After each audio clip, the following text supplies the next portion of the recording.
Well, we made it to volume 12.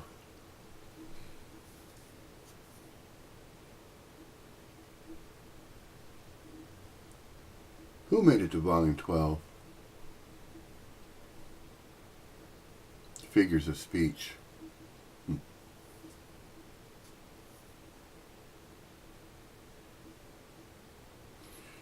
It has been recently noticed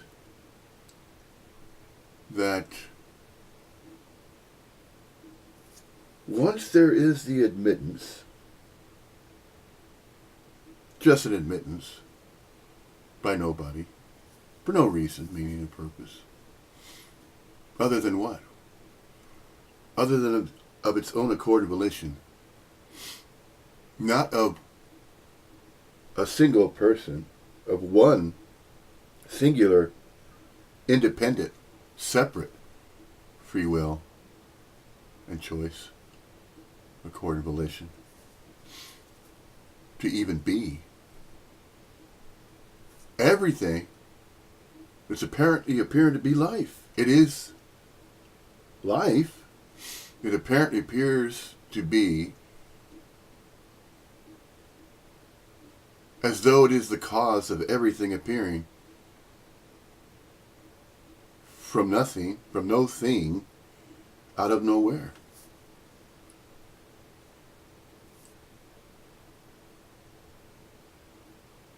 Once there's a recognition of a collapse of a separate sense of self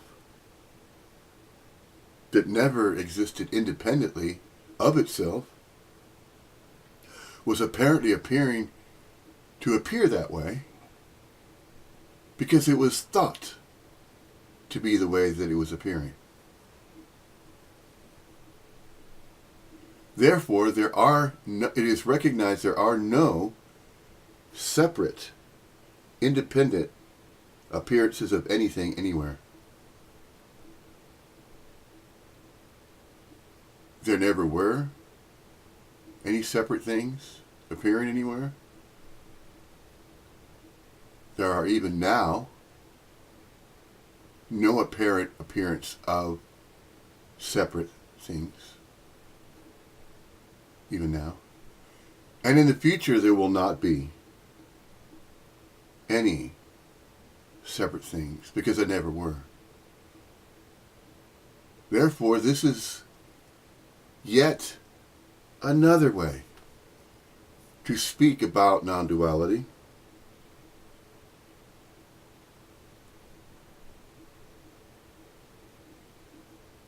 Using the English language. Communication apparently appears to be appearing as communication of a language. And as though this human corporeal body-mind, temporally temporary unit of local qualia consciousness energy form that is apparently appearing to be an impermanent appearance of a human corporeal manifestation that is only impermanently temporary and temporal, temporally temporary, temporal as in time, and temporary as in permanence. There never were, are not, and never will be permanent appearances of anything. Because this, as it simply is, empty fullness, simply this,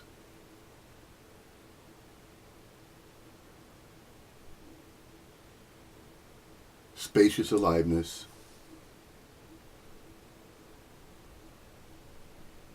it is already everything. It was already everything. It was already everything. It apparently appears to be everything now, and it will always be everything into the future, so to speak. And this, so to speak, is mentioned to be spoken as, so to speak, since all the appearances that are appearing, including including all appearances of human corporeal body minds that apparently appear to be speaking as though they are separate human corporeal manifestations that are manifesting as though they are appearing with everything, as though the content of everything that is showing up, that is appearing from nothing, out of nowhere. There are no fixed positions anywhere. This, as the apparent appearance of everything, is also everywhereness. There are no fixed positions. It only apparently appears to be that way, as though there are fixed positions. As a here and a there. The dualities that are described. Duality as in position, such as north, south, east, west, left, or right, top, center, bottom, side by side.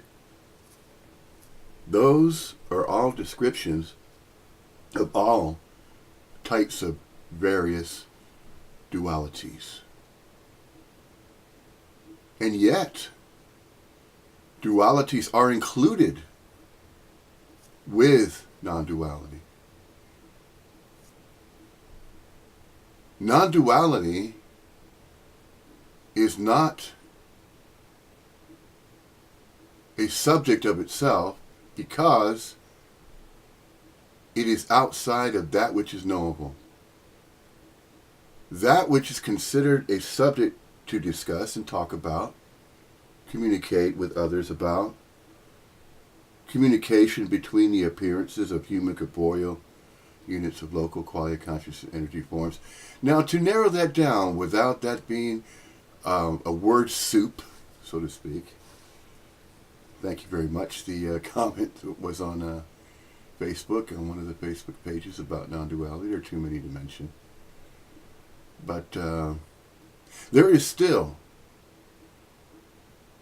a recognition. It's not a search. It's not seeking. Yet, there apparently appear to be those human corporeal manifestations of units of local quality conscious energy forms, humanly, corporeally so, in their apparent appearance of human corporealness. They are apparently appearing that way as those separate units of local quality of conscious energy forms. Yet, non-duality is non-separation. But at the same time, there is also the appearance of duality. And it is all an appearance anyway. This is how everything is paradoxical. Everything is paradoxical. No thing is exclusively real or unreal. It is both real and unreal. And the realness is apparently appearing to be relegated to that which is identified and considered to be separate. But it is not. It's only an appearance of separateness, which is the realness. So there is the apparent appearance of duality, there's the apparent appearance of separation, and at the same time, see, notice the language, but pick up on that as well. Every word uttered in the English language, if it is going to be uttered, it's going to be stated. If it's going to be stated, then the statements that are stated using the language of any language is an expression. And the expression apparently appears to be an expression from a manifestation. That apparent appearance of a manifestation speaking said language, in this case, of course, English, To speak using an English language is one of many different ways to express via sounds and energy of sounds, resonance, frequency of resonance. There is also using science. Therefore, it apparently appears to be a type of dismantling. Yet, although there is a dismantling, as an apparent appearance of dismantling to take apart, that's not to say that by taking apart that which appears to be whole is not suddenly a separate whole, and then the dismantling of the whole becomes separate things from the whole. It only appears that way. Example. The example using the idea of there being a jigsaw puzzle as an example, and that's a crude example. So there is a jigsaw puzzle. It is whole, and yet it is also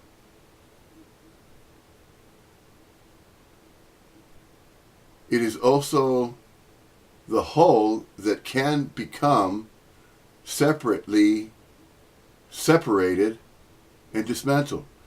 In other words, in sections and portions. Just as a container can dip into an ocean, and to say that the ocean is in the container is to simply say that it apparently appears as though part of the ocean is in a container, but that's not so. It only apparently appears that way. Why?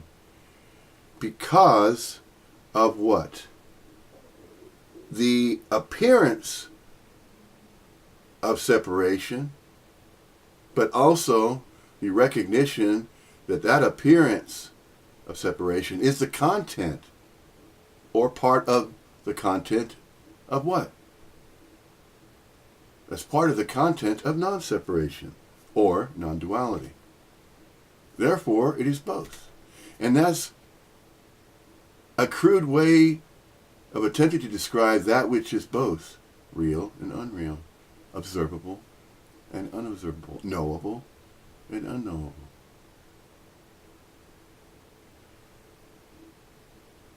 So in speech, using the English language this way, when speaking of non-duality, it is similar to the appearance of another example.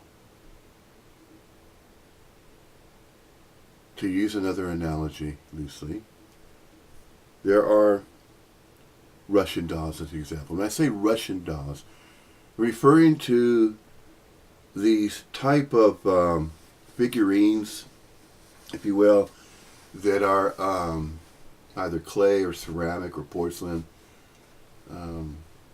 wooden, seen wooden ones, wooden sets, various types of materials are used to fashion materials and have those materials appear as dolls. And of course, when I say dolls, using the English language, it doesn't have to be explained every single word that is used in the English language. It is presumed. What is presumed? It is presumed that the English language that is being spoken is going to be understood. Understood by what? And for what? And from what? When we start, if we are to start speaking that way, and when I say we as human corporeal manifestations that apparently appear to be speaking as though they are separate body-mind complexes, action figures, but that's, of course, just an appearance. These are appearances, of human corporeal body minds that are appearing as just an appearance in space and time, which also, because of space and time, it causes the consciousness, because consciousness is apparently appearing to also be as the content within everything. So everything apparently appears to have two primary, if you will, primary energetic movements. The two primary energetic movements are what?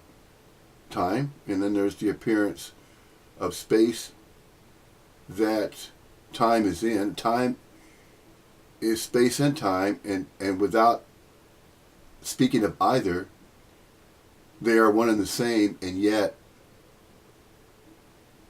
it is likened to light and darkness. There is no light without darkness, and there is no darkness without light. And yet, light need not seek light because it's already appearing as light. It's already being light. The appearances of an energetic movement are already appearing the way that they are. And that, in a sense, is another way of saying non-separation, or referring to non-separation, or pointing to that which is non-separation. And if you're pointing in the air and pointing to all the appearances that apparently appear to be around us, as everything apparently appears to be the full, whole, and complete panoramic view, and yet there is still that which is not observably visible, which is also relegated to that which is unobservable, unknowable, unreal. So you have, and we have, we see, we observe, we are part of that whole. As everything apparently appears to be whole, complete, perfect as it is. If it is to be discussed, to be shared, to be talked about, shared with what? Shared with all other human corporeal manifestations that are appearing to be speaking various languages. And so it apparently appears to be similar types of manifestations as they are appearing humanly corporeal, are apparently appearing to be communicating. And when we say communicating, it is likened to a collective consciousness. So you have two main streams that apparently appear to be the main energetic movements, which we can refer to them or point to them as a stream of consciousness and a main stream of time.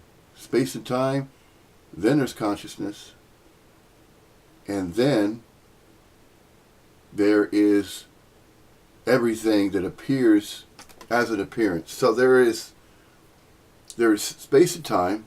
Without space and time, there are no appearances.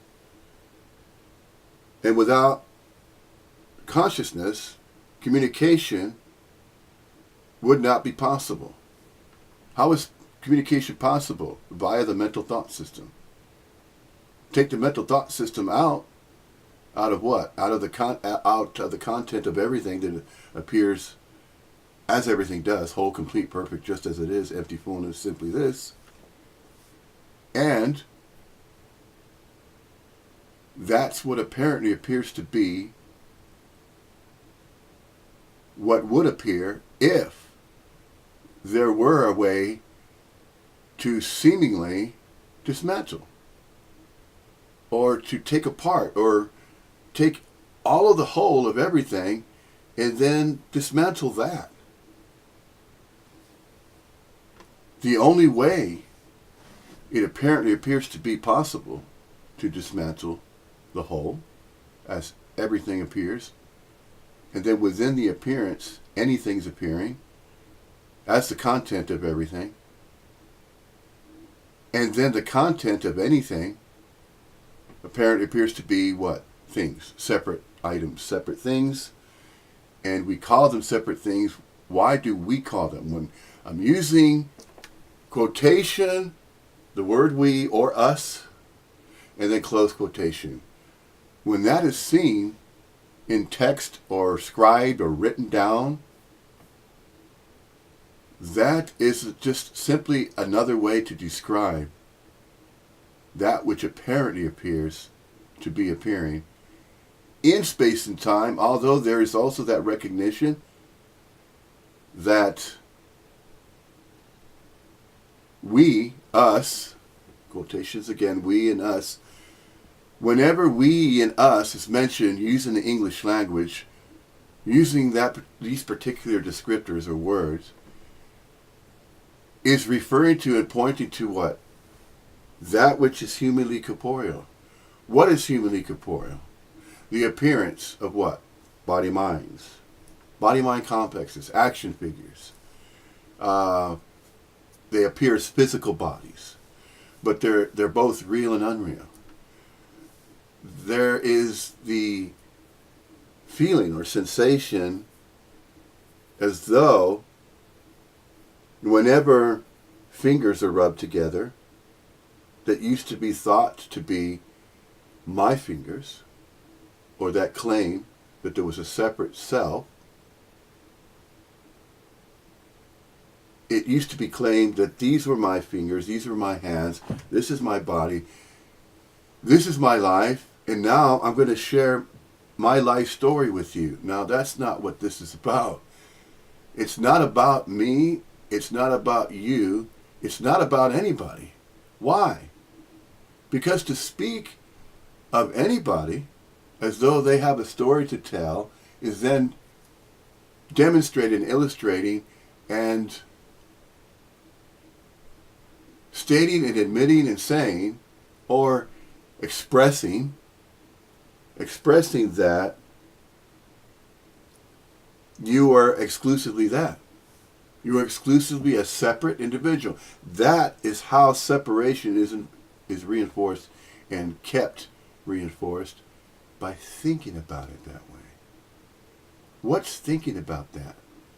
That which you're not. You are not that you are not that which thinks it separate. See that right there? We can use the English language to say that in many different ways.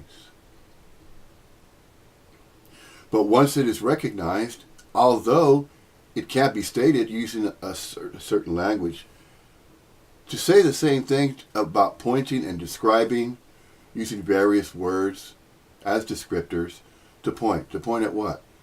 It's the apparent appearance of what? A human corporeal, body-mind, complex action figure, so to speak, which is us, which is the we. We, us, all human corporeal manifestations that are apparently appearing to be the content within everything. Of course, this is always going back to the source. What is the source? Well, in a sense, sort of, by using subjectivity, and objectivity and a way to describe. When we say, well, what do you know? Well, nobody knows anything separately, right? What is knowable, that which is known and knowable, is only part of everything that's appearing. Now, we speak this way, but non-duality speech cannot be spoken as though there are certain specific words that when pointing to and describing that which is non-dual, by nature, it's natural, everything is non-dual. Everything is absolutely non-dual, which is another way of saying everything is absolutely non-separation. Or, with the New Age spiritual teachings, when we say teachings, then it starts trailing off again, doesn't it? It starts trailing off in a similar manner by which the separation energy traverses. It's neither wrong or right that there is this idea and that there's still manifestations of human corporeal body-mind complexes, action figures, units of local quality of conscious energy forms. Let's just simply say there's the appearance of us and we. Now, it doesn't appear to be us and we as though every body that apparently appears to be a body is not mingled together and all huddled up at some point. That is obviously not the case. That is obviously not what apparently appears to be the case, does it? Of course not. What apparently appears to be appearing, regarding or when speaking of or when pointing to the human corporeal form, that by the way it is recognized and realized, it's recognized, is both recognized and realized. The recognition is via what? Consciousness. Again, to cognize is cognition. Cognition is what? Thought. Thought forms, thought patterns that are seemingly placed together as information that's thought about, and then it's expressed via a language, via words. Why? For no reason. No reason whatsoever. Since it has been stated in this way, that nothing matters, it never did and never will. But by saying that, does it mean that anything has to matter or does not have to matter? It is neither. Everything is neither mattering or not mattering. Then when you get into the sciences and you start, or you begin to speak of everything that's appearing as it does, whole, perfect, complete, just as it is the moment that separation or the idea of separation is introduced that what happens? Then this idea that the whole can be dismantled. This is not saying that the whole is definitely being dismantled, absolutely being dismantled, when what? Well, only when it's thought about. Because you can't dismantle that which is both real and unreal. It can't be done. This is why it is spoken of using a language. Again, nobody knows how and why that is. But that which is knowable can be mentioned. And that which is knowable is mentioned, and how is that mentioned? And when is it mentioned? Why is it mentioned? We say when, how. We ask questions such as these, or questions such as those. These questions are brought up by what? Well, they're brought up by the appearance of a body mind, an action figure, as though it's separate and physically solid, but it's not exclusively that. It is both. It is both exclusively physically solid, yes. That keeps on carrying on, that sensation of being physically real. The difference is when there's a collapse of the idea, and to think that these body-mind manifestations are separate. That's the difference. The difference is that it's no longer recognized and is actually admitted. It's an admittance, is what it is. Therefore, to say that everything's apparently appearing, it's allegedly appearing. So, for the sake of redundancy, we can, when referring to non-duality as a subject, that's not a choice. It is simply apparently appearing to be stated this way now. Now there's, of course, going to continue to be satsangs. They're going to continue to be different types of satsangs that apparently appear to be set up differently. It is the same information. It is the same message.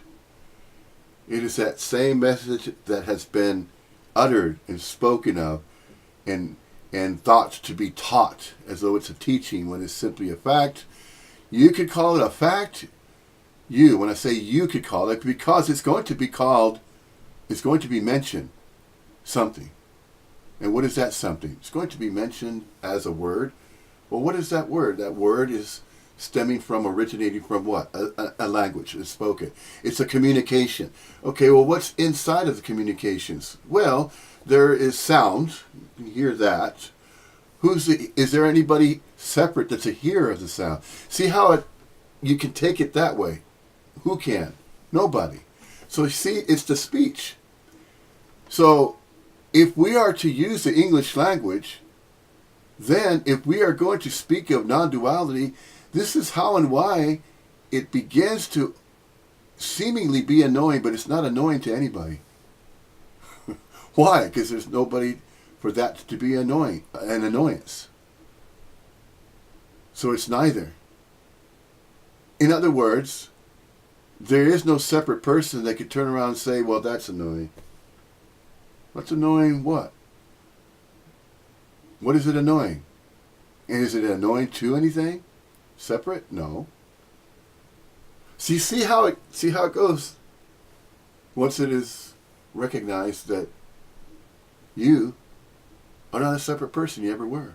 You only just thought you were. So it's in the thinking. Is it wrong or right? No, it's neither. Is it good or bad? No, of course not.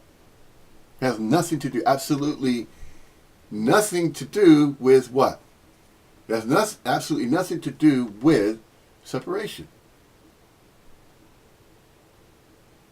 That which is thought to be separate and apparently appears to be separate are all the dualities that are associated with what? Everything else that would be considered separate. See, that which is considered, if there are considerations for separation, then what happens? That continues to be the case for what? For a separate sense of self that believes it's separate. See? And it will continue on thinking in terms, using what's available. What is available? What's constantly available? Just as beingness is constantly being available to aware, to being aware. The awakeness to being awake. The isness of that which is and is not. But we're referring to focusing on the isness side of everything. Why? Because it could be spoken of. The isness side of everything. The is not side of everything, that which is unknowable, unobservable, and unreal, is relegated to non-local quality conscious energy from nowhere and from nothing. That side of everything is not knowable. Therefore, it cannot be spoken of. It is not known. That which is knowable can be spoken of. And this is what this is about. This is about referring to subjects that can be communicated within the realms of that which is knowable. So what is within the realms of that which is knowable? Well, it happens to be on the side of everything that apparently appears to be knowable. If that's the case, this is why there are communications.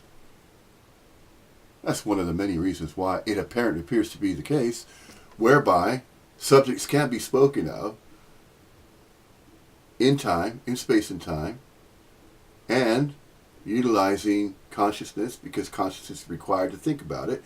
And if thought is considered and thought about, it's no longer thought in the sense of the word of me. I'm thinking of it. No. It's recognized that it never was that way. Why? Because there are no separate eyes that can no longer tell a story. That they experience life, as their own story, and see the way it used to spin. It's recognized that speech actually changes. Is there anybody that does that change? No. Notice something. Recognize that. Once the collapse of that separate sense of self, once it is recognized, it never existed. It really didn't. It was conjured. How was it conjured? It was conjured via what's available. Well, space and time, we apparently appear to be in space and time, although we're not of space and time, see? It's both, real and unreal. What is the real part? This is what we're discussing. This is what we, as human corporeal manifestations that have the ability, that seem to appear to have, but not claiming anymore, and not saying that this is my take of things, this is my idea. No. This is our idea. So you see, saying our, we, and us is relegated to what? To focusing on that which is collectively still together as everything, but not separation. Therefore, we, us, and our were always we, us, and our, as a collective consciousness, so to speak. We are not absolutely that, because why? Well, there's the other side. There's that which is not. But we're focusing on that which is. Why can we only speak of that which is? Because that is relegated to what? That which is knowable. So if it's observable, and if something, anything, and referring to a subject that is conjured, yes, there's still conjurings. Why? Why does anything have to be seemingly be conjured? What is seemingly conjured? Why? So that there can take place, or apparently appear to take place, what? Conversation, communications. Communications, for what reason?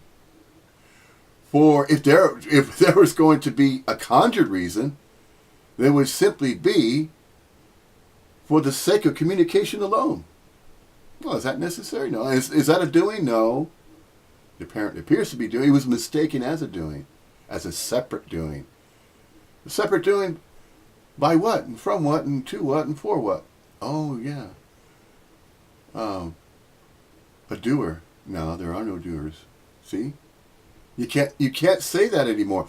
Nobody can, because there's nobody separate anywhere. There never was anyone separate to claim that. To claim that that was so that way. In separation, in duality. So, this is why once there is this recognition, the collapse of a me that died, that individual entity that was kept alive via duality, via separation, that's an energetic movement. It's a very real energetic movement as well. Otherwise, it wouldn't have been recognized. If it was unreal, then we wouldn't be able to speak of it. Nobody can, because nobody knows. Nobody's separate to claim that they know. So you see, it becomes so paradoxical in every language. The body, mind, action figure is the birth name and birthright of Andreas Müller in Germany. I'm going to assume that's where that appearance apparently appears to reside, that body, mind, action figure, that manifestation, that unit of local in space and time that carries on with recording satsangs. And there is a YouTube channel, and of course we're calling it a YouTube channel because that's, again, another communication. Communication apparently appears to happen using language between what? Well, it's not between two separate. It only appears to be two separate manifestations of human corporeal, but it's a collective. It's still the whole. It's still everything. It's still part of everything else that's appearing.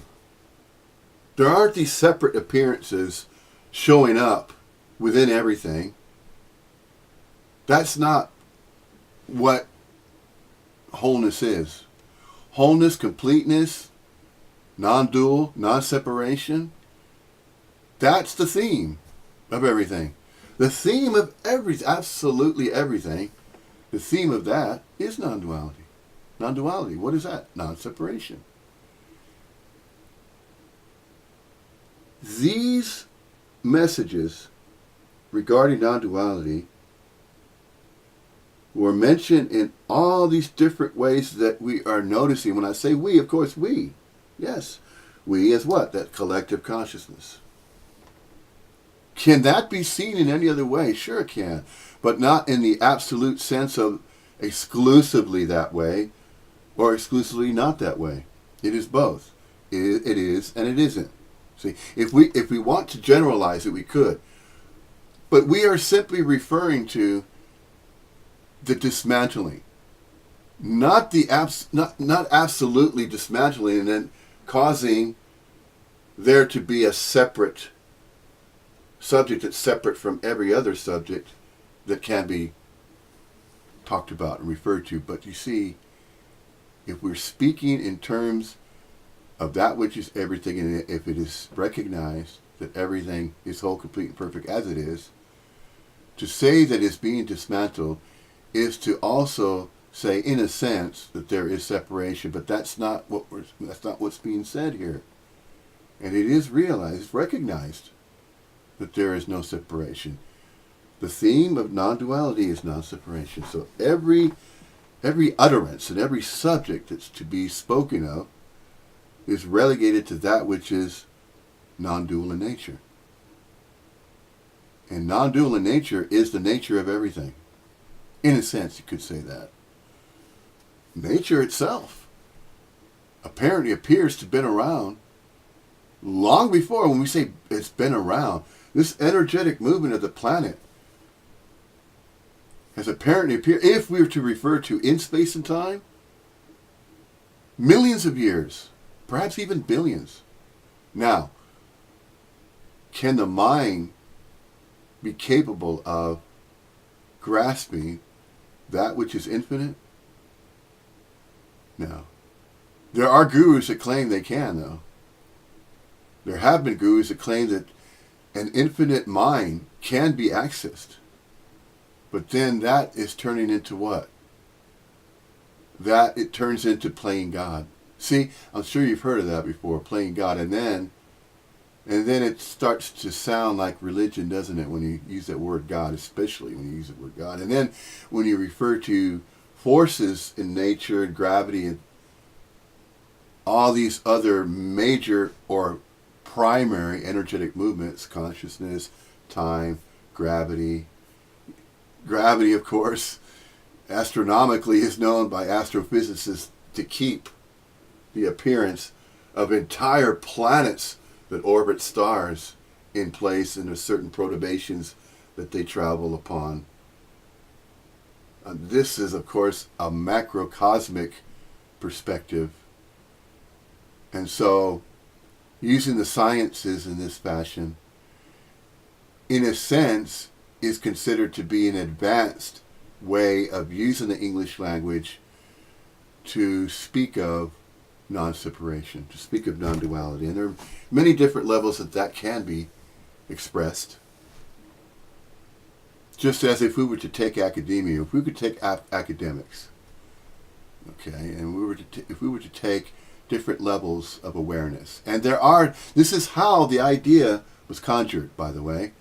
The conjuring of ideas of levels of awareness and levels of consciousness, that was conjured based on what? Based on the appearance of cognizance regarding consciousness that apparently appears to be upon various levels of awareness or degrees of intellect or degrees of a knowledge base. Knowledge, not of a separate knowledge base, as though there are separate scientists that can now claim the Nobel Prize, such as the birth name and birthright of Einstein. He just apparently appears to have been somebody that came up with what? Well, conjured, of course. To come up with anything is conjured. Well, where is it conjured from? Everything. That which is accessible. Everything, as everything. And yet, there's the description of that which is the content of everything. So, in order to speak of anything, of any subject, to speak of it in any language, there is the content that apparently appears to be within everything. Of course, everything is whole. Granted, this is a fact. Everything's whole, complete, perfect, just as it is. And yet it can be discussed and it can be recognized that there is seemingly content. Now, that's not to say it's separate content. It's part of the whole still, but it can still be discussed in this way, which is why when non-duality speech is heard, it is relegated to that which includes everything else. It doesn't leave anything out because nothing is singled out. Everything is whole, complete, and perfect. If it's whole, complete, and perfect, and you recognize that, and when we say you, when I say you is part of we is us. Us is we, and you and I. We say you and I, that's relegated to separation. That's getting a bit closer to that which is conjured as that conjured idea and thought of a separate person being somewhere in a fixed position. Speaking of this, sitting in this chair. No, that's not what's happening. It apparently appears to be happening this way, but that's not what's happening anymore. It used to be thought that it was. The conjured self-conjured the idea that it was a separate person, separate from everybody and everything else. And it had its own birth name, birthright, you know the whole spiel if you've been following these volumes. Now, when I say if you've been following, now that's not to say that there are separate beings, separate human beings appearing as units of local quality of consciousness energy forms that are temporally temporary, in space and time, but not of space and time. Yeah. This is why that particular sentence is repeated over and over and over again, because it is recognized that that is the way everything truly is appearing. Apparently. Everything's apparently appearing based on what? Well, based on the perspective, but not based on a separate perspective, as though there's somebody that knows that. No, that's not it. It's a collective. Yes, you must, and we must, include every other human corporeal manifestation, even though it's temporary, although it is understood, is realized, and it is recognized that it appears as though there are separate human corporeal manifestations that are visibly observable mirrors, because there's an animating energetic principle that's going on. What is going on? Well, it is recognized that there is everything appearing from nothing, out of nowhere. And that's how it all apparently appears to be going on. As everything arises of its own accord and volition. Everything, complete, whole, perfect, all of it. Absolutely everything. Now, the only way is these conjurings of a language. But why bother talking about it? It could be argued. Yes, it could be debated, it could be argued. Why talk about it if it doesn't matter in the first place? Yeah, it may not matter. Yet, it can still be spoken of. If we couldn't speak of that which is knowable, then we wouldn't bother. We wouldn't be bothered communicating. Now, that's not to say that that's conjuring and creating a purpose and a meaning for that to be so. No, that's not what's being said. See how easily and how close that an idea and a concept can be just so very close. It is similar to a radio station bleeding over.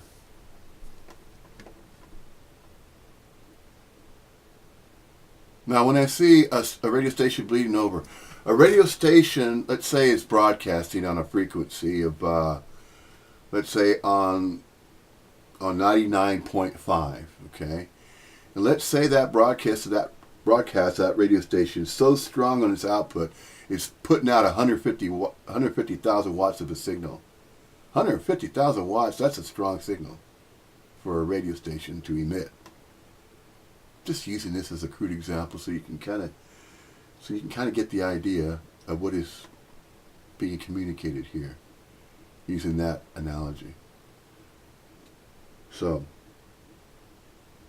that bleed over is a signal that's so strong that if there's another broadcast of a station nearby, let's say 99.6, yeah? So you have a station that's broadcasting an output of 150,000 watts on 99.5. Then you have another separate, yeah? Yeah, I said it. Oh, you said separate. No, it's not like that. You know, just because you say the word separation, oh no. They're not any non-duality. It's not that non-duality police is going to fine you or anything. You know, it's not wrong to use the word separation and the idea of separation. No, it's already recognized that everything is non-separation. It's just simply using that as an example, as a contrast. How else can it be recognized? It is that same contrast, that energetic contrast, that movement that did what? That did that seemingly switcheroo, that switched around, took all the background of everything that appeared and brought it to the forefront. Now and then it realizes, I'm going to say it realizes, this manifestation as a unit of a local quality conscious human corporeal energy in space and time, not everything, and so on and so forth. Yeah, just continue saying that is a bit redundant at this point.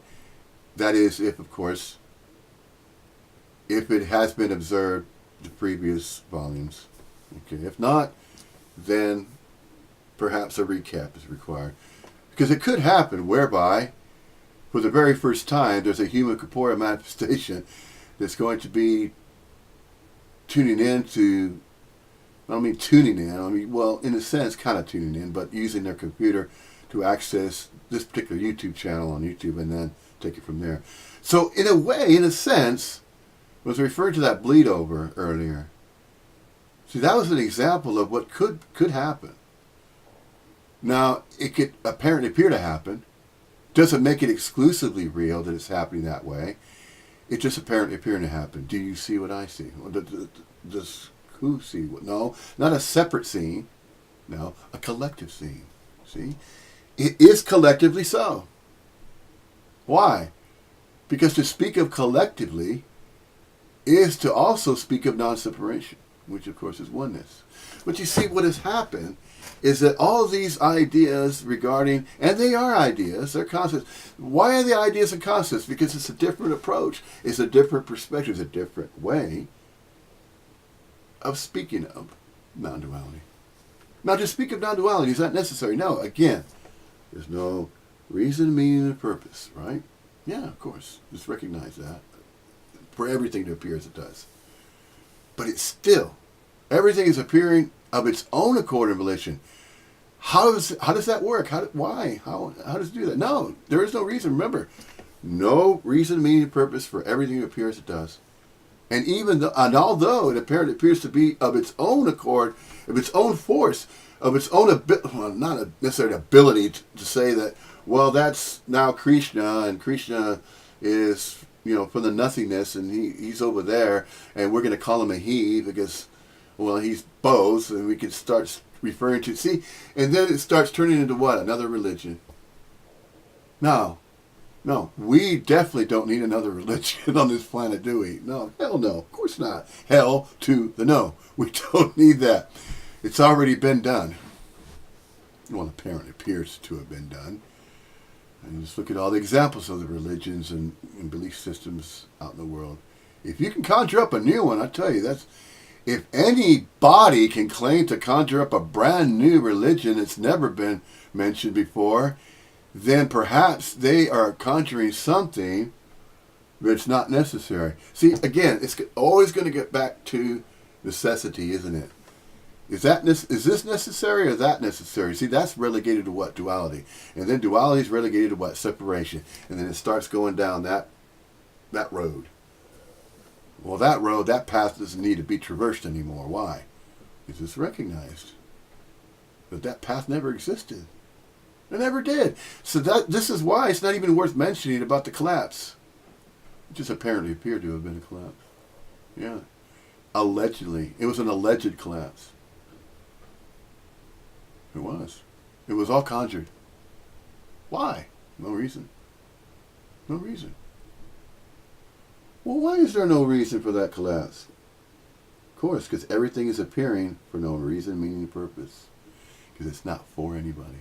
See, it's not for separation. If anything, if everything is appearing as anything, and within anything is a content, as though they're separate things, it's still all one and the same. It's still all in one and the same absolute everything anyway. Get used to it. It is. It's that way. But if it's not recognized, then what happens? Then it's conjured as though the mental thought system has a freaking field day with every single apparent appearance of a human corporeal form, and it's doing that even now. What is it doing? It's not really a doing, it's an energetic movement. It's an energetic movement. A doing has always been an energetic movement. But a doing used to be called a doing because there used to be conjured what? A separate sense of self that called themselves the doer of something. The doer of what? The doer of an activity, of an energetic movement. So there are no separate doers of being, because you can't do being. Nobody can do being. No, of course not. Why? Simply because the apparent appearance is a being that is mingling with everything, absolutely everything that appears as it does, as everything, from nothing, out of nowhere. That is what we are. That is the origin of what we are. If we are the origin, blending with everything, there's that oneness. Can't be denied. It's already recognized now. If there is no separate appearance of a body-mind action figure saying, oh yeah, I have my own life to live. Yeah, I can remember when I was a baby. Yeah, I still have memories when I was a baby. Oh, you are a separate baby, separate from all the other babies in the world? Well, no, I have a story to tell. I do have a family album. I could visit my parents. I know I call them my parents because that's all I was familiar with. When I was a little child, innocent child to the world, you were an innocent child to the world. Were you separate? You just couldn't recognize that. You just knew that you had to go out and play. That you had to go out and have a good time. What is having a good time? No separate child was having their own good time. It was just thought to be that way, wasn't it? Of course it was. Because nobody has their own life to claim as though they're separate from everybody and everything else, and as though they're separate from everything else, which is to deny oneness, is to deny everything, is to deny everything that appears. Well, get used to recognizing that you are one with that, even although there are still other appearances of human corporeal body mind saying, I'm living my life. I don't care what you say. I already have my own beliefs, so I'm following this religion. I don't want to hear it. I don't care. I really don't. And that's how they spin. When I say they, yes, it's us and them in that sense. They're still part of us. They're part of everything. They just don't recognize it. Why don't they recognize it? Obviously, we know why, right? Because it's conjured. It's using that same energy that is conjured from where? Out of nowhere. From nothing. To do what? Well, it's not a doing. Again, see? See how there's this habit of this corporeal manifestation to say that there's doing and knowing. But you see, it's a gradual process. When it finally sinks in, it goes back and stabilizes to what? Stabilizes to that innocence again. The unconditional love, the recognition that we're blending with everything, absolutely everything that appears. Absolutely every manifestation throughout the entire universe, not just for this planet alone that we call a planet in the story of Earth. Not just this local part of the universe. But this is the same way throughout the universe and even beyond. We don't even know. When I say we don't know, that which is unknowable could be what may be recognized and witnessed and observed once these particular body minds that have been appearing, humanly corporeal appearing, visibly observable mirrors, its interaction as though with people, we're a human society, the story of Earth, all of that. Perhaps when we're no longer doing that, what's going to happen? One of two possibilities, probabilities that can be conjured, is that reincarnation really is true, but it has been misunderstood and misinterpreted. That these human corporeal forms appear, as though they're a separate people, separate person there, and then it is claimed that in that separateness, now you have a birth certificate, now you're going to have a name, now you have parents, separation, all going on, and in that idea of separation, and as though you are a separate person, separate from everybody, everything else, happens all over again. Perhaps it's a type of a cycle that cannot be broken. But if that cycle is broken, what happens to that energetic movement that was once in space and time, but is no longer exclusively apparently appearing to be in space and time? Because right now, as this communication is being understood in this particular language of English, and there are other human corporeal body minds that happen to understand the English language to a certain degree, and it does require a degree of understanding in order for communication to come about and be heard, and for communication to be received at all. It's sort of like a radio tuning into various broadcasts of radio stations, just as, this is an example of, I'll give you one example, in Paul Hedderman's satsangs. He refers to K-Paul. Well, yeah. Sure, that apparently appears to be going on, and it still apparently appears to be going on, but it's no longer the K-Paul station about Paul. It's not K-Paul radio anymore. Now, that radio station has changed its programming, so to speak. To use an analogy, loosely, so to speak, to say that a radio station has changed its programming, in a sense that is what apparently appears to have happened. To happen to what? It apparently appears to have happened to, see, this is a really good example, analogy to use, to refer to the collapse of me, this idea that there's separation, this idea that there's a separate sense of self, that switched around to a recognition that whatever arises is fine, because I'm going along with it anyway. We are all energy. We're all energy. We're part of that energy as everything appears. We are that. And we're even more. We're even more because we don't realize what's unknowable and unobservable. We can't know that. Why? Because we are currently interacting in space and time, although we're of space and time. So you see, that's why it is spoken of as impermanence. That's why it is spoken of, if it can be spoken, that which is knowable, observable, visibly observable in mirrors, if it's a manifestation, if it's an energy stream, yes, consciousness, time, all of that is relegated to what? This side. When I say this side of what is, this is and isn't, yes, it's recognized that everything is and it isn't. But right now, we're referring to and communicating about that which is. But that's not to ignore that which isn't. But how can we not ignore it? You can't. How can you not ignore what's unknowable and unobservable? Yeah? And unreal. You can't not ignore it. Both. But yet it can't be spoken of. It can't be communicated. It can't turn into a subject or an object because it's not. Okay? It's not an object or subject. Thoughts are. Thought patterns, thought forms, they are frequencies of energy, just as a radio station's frequency of energy. However, it's not solid. It cannot be perceived as though it's solid and has some kind of substance to it or physicality. The substance of physicality is still apparently appear to be very real with this human corporeal manifestation.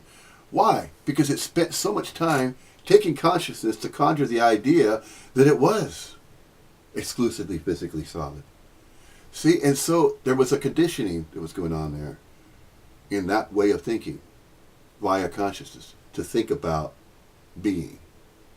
But you see, thinking about beings not required, is it? See, there's the catch. See, you'll catch it.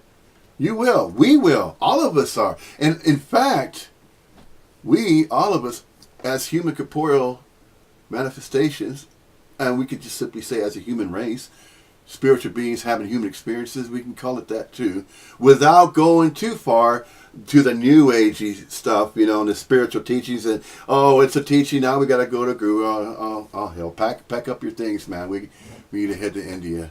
That's it. Might as well, stop these. No, that's not what I'm saying.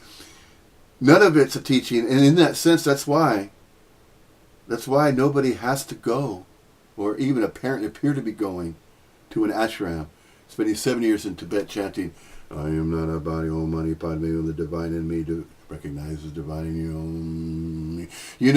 All this chanting, spirit, oh wow, look at him, he's chanting. See, it's that sensationalizing that has caused religions to keep going. Even now there's gurus who are still doing that. And even now there's gurus getting their feet kissed as well. And then even now there are popes that get if they put their hand out to certain people, they get that ring kiss. Worshipped. What the hell? Worshipping. That is so far removed from this message about non-duality, non-separation. And it's not even exclusively that. So this guruing that's going on, it's recognized as silliness. And turning this into a teaching, it's silliness. It is downright silliness, and it is recognized as that, and you cannot see it any other way other than how it's silly, how it's unnecessary. Does it matter? Again, none of it does. Even to claim that there's something that really matters, no, nothing does. Again, why? Because everything matters and does not matter simultaneously. See, so take your pick. Who's taking a pick? Nobody. See how it goes? You can't, although self cannot get out of self, you can still recognize that you're not that self that's trying to get out of that self. Oh man, see, then it starts spinning like that, and then you go, nah, that can't be. And then you try to return back to the way you used to be. Yeah, you used to be that person. My life. I'm going to my job. I'm going from here. I'm going to there. No, you can say goodbye to all that because that never existed. That never happened. It never did happen. It's not happening now. It never will happen ever again. So kiss that old life that you thought you had goodbye because it's never coming back. Sorry, but that's the good news though. It's not the bad news. And that's not hopeless. If anything, that kind of conjures up a feeling of, wow, well, it sure as hell feels better this way, whatever it is. It's this energetic movement of recognizing, okay, I don't have that constricted feeling anymore. But now, what is this? It's everything. That's what it is. It is and it isn't. See?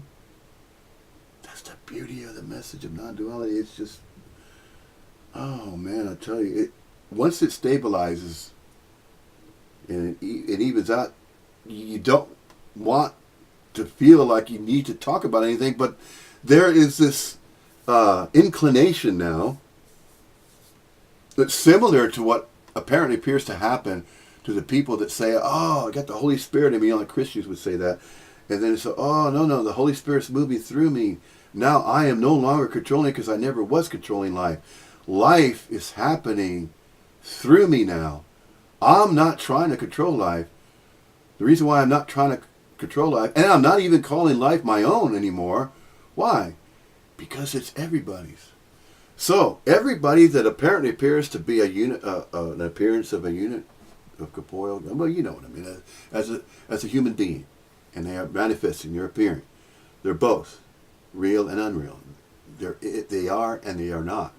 They're both. You are and you are not. I am and I am not. It's not just, oh, I am. I am one with the oneness, and I am, and it's just a separate I am one. And then there's others that are not. They're not I ams. No, they're part of, the ones that need awakening. They need to wake up because they're separate. They're separate. They're over there. No.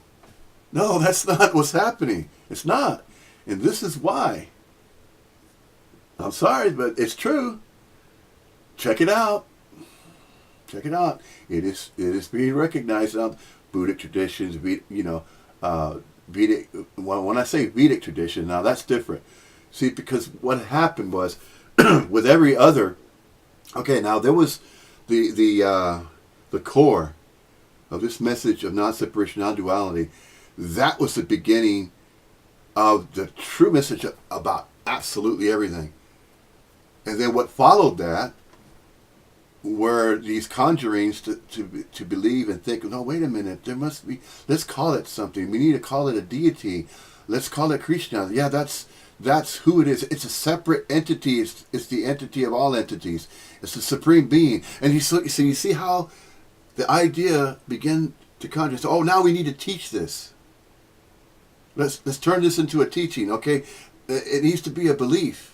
Well, how are we going to convince other people to believe that? See how so that's how it all happened at the very beginning. There was just a Upanishads, there was just a message of non-duality, and that was it. That's all it is now. And it always has been this way. So all of these other teachings that are set, by the way, there's an obvious separation. There's groups of separate body-mind manifestations that believe they are separate from everybody and everything else, and that their belief and their God and their understanding of everything is that truth that's separate, and everybody else is somewhere else, and they're not with them. And then see how the separation works and how religions work and about beliefs. Drop absolutely all of it. All of it's unnecessary. Why? Because it doesn't matter. Anything that's conjured as though it's a belief, as though it's a religion, as though you think it's a separate belief, separate from everybody else's idea of that, there is no separation. There never was. There's no such thing as anything separate. See, that's the point. If there's going to be a point to be made, that is the absolute point of everything. What is the absolute point of everything? That there is just non-separation. Everything is just simply this. Rest right there. That's it. Everything else doesn't even have to be mentioned. So why are you bothering to mention it, right? Why are we bothering to continue on, and why are there these body-mind manifestations that believe, and yes, they're conjuring this idea that they believe, well, nothing else seems to matter. No, absolutely nothing else matters. Everything is not mattering anyway. How is everything not mattering? Well, it is and it isn't. It's not constituted of exclusive matter, which is exclusive physicality. It's not exclusively solid.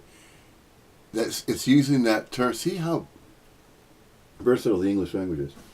To say that something matters, well, is anything mattering? Not necessarily. It's appearing as though there's something there, but that doesn't matter. Why? Because it's not mattering. See, it's both the literal sense of the word matter. You know, if something matters to somebody, it really doesn't matter to begin with. Why? Because there's nobody there for that to matter. Oh, the matters of mattering and not mattering. Does anything matter? No. No, nothing really does. However, it's an appearance of matter. It's an appearance as though something matters. You notice how the word can be used that way? It sounds like freaking Dr. Seuss, man, doesn't it? It really does. And it kind of reminds you of, what does that remind you of? You know, those kind of looping, kind of redundant sayings in speech where it's kind of similar to, well, there's a hole in the ground, and then there's a seed that was put in a hole in the ground, and then a tree grew, and then grass grew all around. And so the seed in the hole and the hole in the ground became a tree, and then the green grass grew all around, and then, you know, there's different nursery rhymes. But I tell you what, whomever, seemingly, if it was a separate person that conjured this, and however it was conjured, I think it's brilliant because you can apply to that particular nursery rhyme to the way it apparently appears to have happened when there once used to be this idea that there was a separate person there, and then all of a sudden, click, boom. No reason, meaning, purpose, just happened. It apparently appeared to happen. Nobody knows why. Why that is. That all of a sudden there's this recognition. It can apparently appear to be subtle. It can apparently appear to happen quickly, slowly, gradually. That doesn't matter, because it didn't matter how gradual it apparently appeared to seem, the collapse. Because if the collapse never really happened and it was conjured, then why talk about it any further? No. What we are talking about here is just to simply recognize. That's it. Just recognize that everything is whole, complete, and perfect, and you are mingling with that, and that's that. That's that. So, there it is. I mean, this is volume 12 now, and I can't even imagine going any further than volume 12. Volume 12 seems to be the last one. I just can't. I can't. No, I can't. Either I can or I cannot. And it's not even a choice. It apparently appears. I mean, I can't even conjure and imagine, even conjuring the idea that a volume 13 needs to be done after this volume 12. It's not planned. None of this was planned. No, it's as though there was this compulsion, feel compelled to go this far with it, but then now that's it. But it really wasn't going far with anything. You see, that's the conundrum. That's the amazing, extraordinary realization or recognition that everything is and it isn't. It's both. Extraordinary. It's amazing, but yet, yes, it can be recognized, but there isn't a separate person recognizing it anymore. There isn't this constricted feeling that, oh man, I wonder what's going to happen tomorrow. You know, really concerned about that. And man, I hope I don't screw up and do something. See, there's the doing again. Do I need to know that I exist? No. Do you need to know you exist? No. It's not required to know that. Do you need to do anything about it? Do you need to go to India? Do you need to pray? Do you need to kneel before a statue and pray? Do you need to do that? And that doing is necessary for you to be? No. See? That's simple. No spiritual practice is necessary as a doing to be. You've already been inherently on your awake. That's why none of these spiritual teachings matter. They're not necessary. They never were. They were just thought to be. So those that thought to be doing that are going to join this group of spiritual people that are exclusive, and the ones that were not spiritual, the non-spiritual, you're going to burn in a lake of fire for eternity for not believing in our God. You don't believe in our God? Well, there's another God. There's different gods. There's all kinds of different gods, all kinds of different ideas of what the afterlife is like, and that there is an afterlife. Nobody knows that. Nobody knows it. And even the near-death experiences that are conjured and all that, you know how that's conjured? That's very easily explained, by the way. The near-death experience is very easy to explain because it's all conjured, and it doesn't matter. It doesn't matter. Even if anybody knew that, it wouldn't matter. Why? Because nobody knows it anyway. So to conjure the idea that somebody is in possession of information that absolutely no other individual that's thought to exist as an individual, separate from everybody and everything else, is in possession of some knowledge, such as the Vatican. Oh, the Vatican has, in the catacombs, they have hidden these scrolls. And within those scrolls, there's the truth. And it's a conspiracy. They're hiding the truth from everybody else. No, it's not even that either. It's none of that crap. It's none of them. It's none of all these conspiracy theories and ideas. They're all just freaking theories. And that includes, I'm sorry, Dr. Thomas Campbell, your work is brilliant, but it's not that either. Sorry. And I'm not even apologizing as though it's somebody apologizing as though I'm going to hurt your feelings. No, that is simply conjured. Conjured. My big toe, my big theory of everything, See, already there's separation, already. It is recognized immediately now that everything that's ever been conjured up as a claim that there's an expert on consciousness all of a sudden, it's no different than the gurus, you know. Some reaction of the public, and they're looking into, oh wow, that's an interesting subject. The holographic universe. Oh, that's cool. Matrix. Yeah, wow, interesting. I think I want to go to that talk. Yeah, I want to see what that's about. So, how am I going to know that? Oh, I need to buy the book. Or, let me check out Amazon. I know it's free there. And it is. Yeah, that information is accessible to everybody. But what is that information claiming? That information claims that there's somebody that could teach you to travel out of your body. And in that traveling, you could run into various reality frames, and that the life that you lived in the past can be revisited again by going to a reality frame that is a database, and that database contains all the information of the life you lived in the past, and even more of all the past lives you ever lived. You can go to this, you can go from here, which you may consider to be here, a reality frame, a third dimensional construct, you can call it that. Oh man, that's so new agey, that idea that everything is that way. Nobody knows. Nobody knows. And when you're claiming it, you're just conjuring another conjuring. That's all that's happening there. It is. It's just like conjuring a freaking movie. You have an executive producer that says, I have an idea, I have a script, I need to gather some actors, so that's what I'm going to do. In a sense, that's what happens to beliefs. That's what happens to theories. You can call them whatever you want. You can call it a theory of everything, because that's the best you're going to be able to do anyway. And nobody knows that the universe is finite. The hell no. And just because you come up with an equation that lasts for 3 years to figure out and solve, that has nothing to do with absolutely anything. It does not. Oh well, check me out. You know, I could go on there and yeah, I won a Nobel Prize and for being one of the smartest people, Mensa, and yeah, I'm important. Look at all the degrees I have. See? It's not that either. So you have to laugh at the whole damn thing, and that's one of the reasons why you see Paul Hederman laughing the way he does, because he sees the absurdity. That's how it's a cosmic joke. It's the absurdity of these beliefs that are conjured. The self-conjured conjured self. There is no end.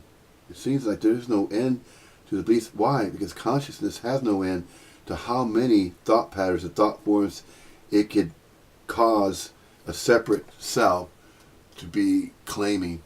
Yeah, I know that. Well, how come he don't know that? How come she doesn't know that? That's their problem if they don't know it. See? Turns into that, doesn't it? See, it solves all.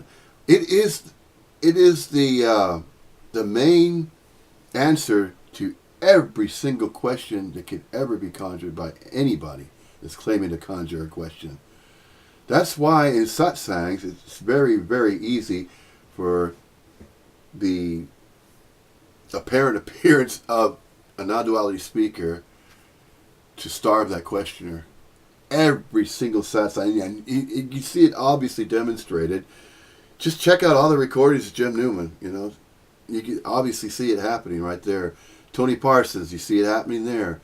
Richard Sylvester, you see it happening there. It's going to happen everywhere. Once this subject really takes off, and it's particularly in the English-speaking reality frame, you can call it that, or those human corporeal manifestations that only understand the English language, or let's say it's their first language and they know other languages. So, since the English language is a universal one, and this message of Advaita Vedanta has been hidden for thousands of years. Hidden in what? In that language of the Sanskrit. That's where the exposure began. If we're to look at it as an energetic movement and its source and pinpoint some area of the planet where it began, it did begin in that area, mainly in India, and then from there it just expanded. But geographically speaking, of course, there is no India. There is no certain places that are labeled as such. All these land masses given names and all that. Anything given a name, anything given a label, anything categorized is unreal. It's not true. It's all conjured. They're all stories. It's obvious. It's all a story regarding that which is considered exclusively real, to leave out the unreal. You can't leave out the unreal. Can't leave it out. Everything is and it isn't. Real and unreal. Observable and unobservable. It's both. See, everything has been mistaken in that sense of a separate self. It had been mistaken. A mistake.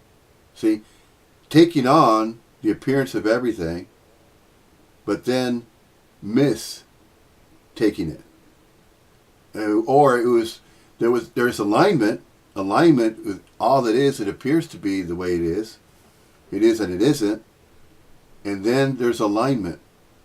Well, there can also be misalignment. If there's just an exclusive misalignment going on, then it's separation. Then it starts spinning in that direction regarding that which is dual in nature and that which is separate. So it's not even about taking sides anymore. It used to be thought that a side needed to be chosen. There are no sides to choose. See? There it is. It's that simple. It really is. So nobody needs to choose sides because nobody can choose a side that does not exist. Hey. And that's not even conjured. That's an automatic response. Once it is recognized that all is non-separation, or oneness, or is complete and whole, it's a spontaneous recognition every time.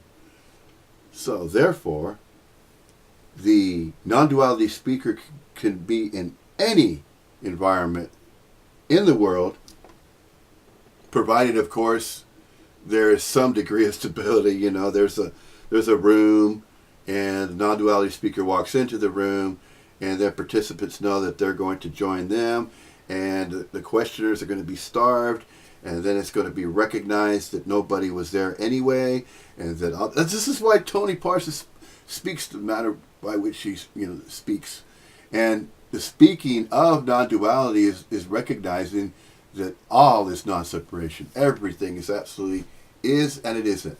Non-separation includes both. It does not exclusively say duality or refer to separation. No, not exclusively that. It includes that and everything else.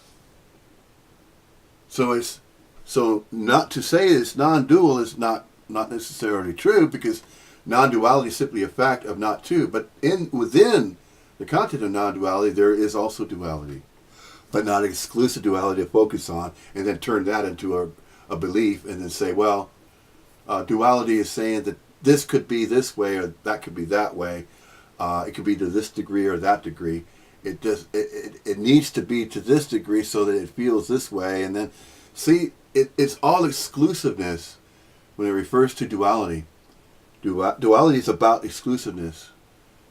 To believe that there's information, a knowledge base that needs to be required, and then once it's required, then there's something to do. What do you need to do? Well, you need to still study that. Okay, well, why do I have to study that? Well, because it matters. No, it doesn't. See, there it is about the mattering again. Does that matter? No, of course not. For everything to be what it is and it is not, does not require any teaching or spirit. I mean, this is why you hear that non-duality is not a teaching. It's just a recognition. That's all it is. A recognition of what? That everything's whole, complete, and perfect just as it is. Nothing needs to be added to that, and nothing needs to be taken away. Again, everything is appearing from no thing or nothing, out of nowhere, and appearing as everything. Now, with time and space, with space and time, and with consciousness, this is temporarily appearing as impermanence. That's it. That's the bottom line of non-duality right there.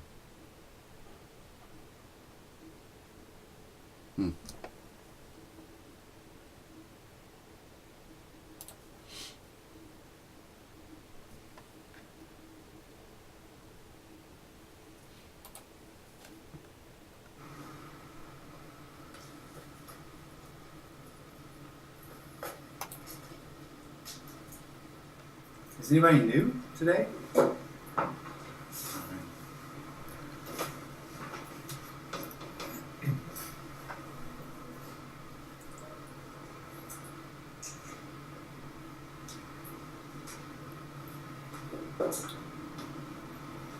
So what we're doing is we're just discussing non-duality, which is actually impossible, because non-duality is pointing to something that's completely unknowable and This is not a doing either. I wouldn't have started that particular thing that way. illogical, unbelievable. No, because there is no doing necessary. But that's okay. I mean, that's... But basically what's being uncovered here is there's an Jim Newman, experience of seeking. He's a non-duality Which speaker. is Jim Newman. The experience Jim Newman of something missing. Apparently appears to do That's the that motivation Jim for Newman seeking, is style. the experience that there's something missing. Who is anybody else to And that experience criticize of that? something missing comes from the experience of being And that separate. includes any other non-duality speaker that happens to be getting their feet Separate kissed. meaning That doesn't that matter. I'm here Not. and What is it? everything Love else is out sprinkles? there. Yeah.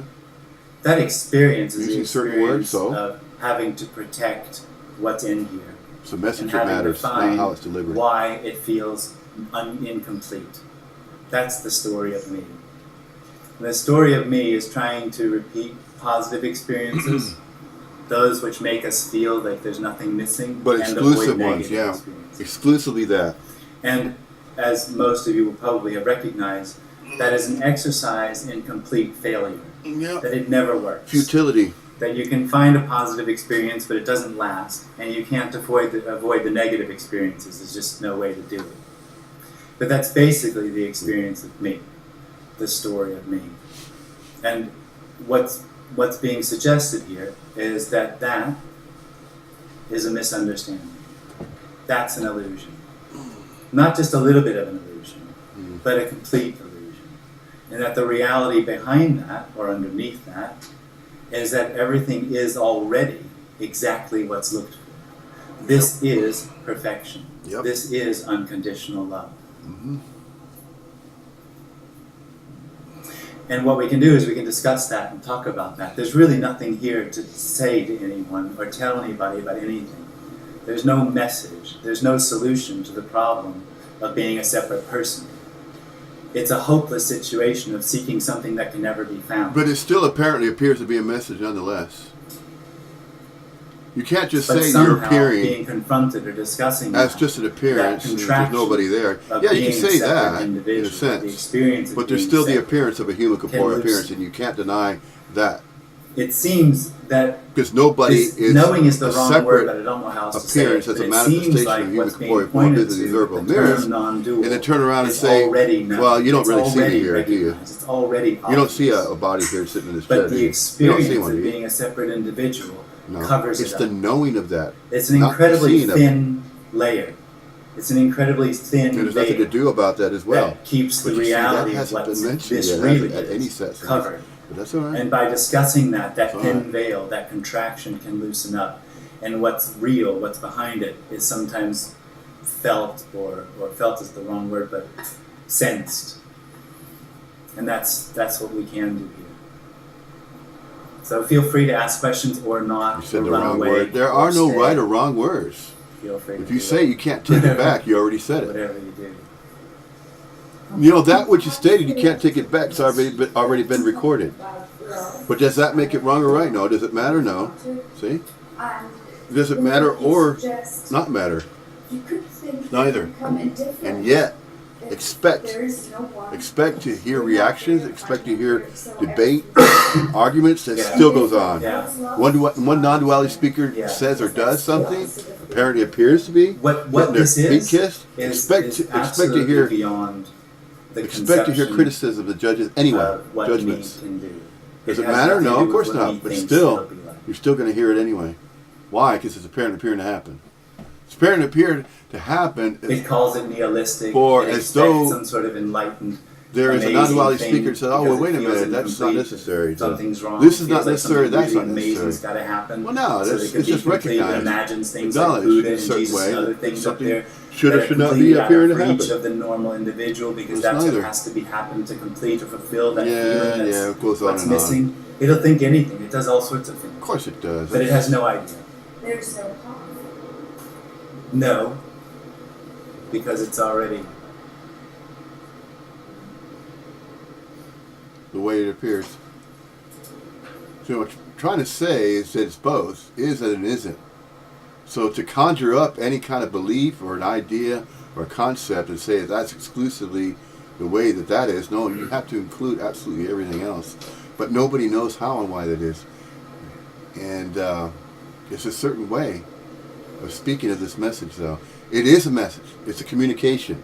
It's a recognition that everything's whole, perfect, complete, just as it the is. issue of frustration in the sense that it doesn't take a lot of self-reflection to realize There's nobody to the be frustrated source about of anything. A whole lot of unnecessary suffering and drama and all that. There's nobody anywhere that's Then frustrated. They when just it's think they are. presented with the message that there's nothing They just think they're frustrated about it. it creates an About awful lot of anything. frustration and even anger inside. Because Yeah, but there's people nobody have frustrated steps anywhere to follow. that's, Oh, yeah, that's it's claiming horrible. frustration.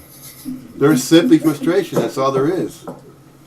You could call any kind of experience.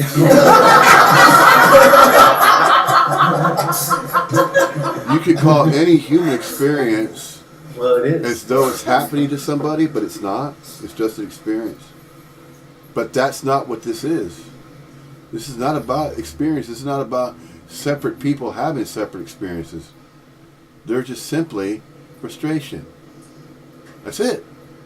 There's nobody being frustrated. You just think you are. You think you're a separate person being frustrated about something.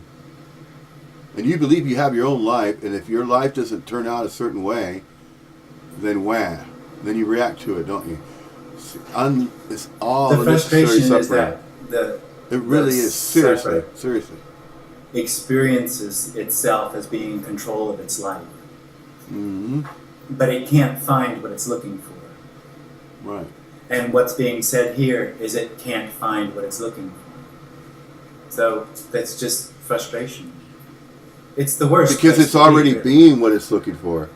See, Jim doesn't do that the way Paul does. See, Paul Hederman, as a non-duality speaker, he'll tell you why that is. As far as why can go. How and why can still be mentioned. To a certain degree, though.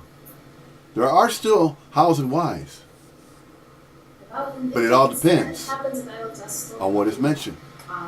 It's going to become indifferent to the opinions of some people who are important for me. Maybe. What's being suggested here isn't that the separate self will get what it wants. The separate self, when it imagines freedom, it imagines that it gets what it wants. It imagines being free to have what it wants. And what's being suggested here is its freedom from that need. It's not the freedom to get, it's the freedom from. Jim, I wonder if that body mind, right there, speaking of non-duality, does that originate? Were you born in Germany?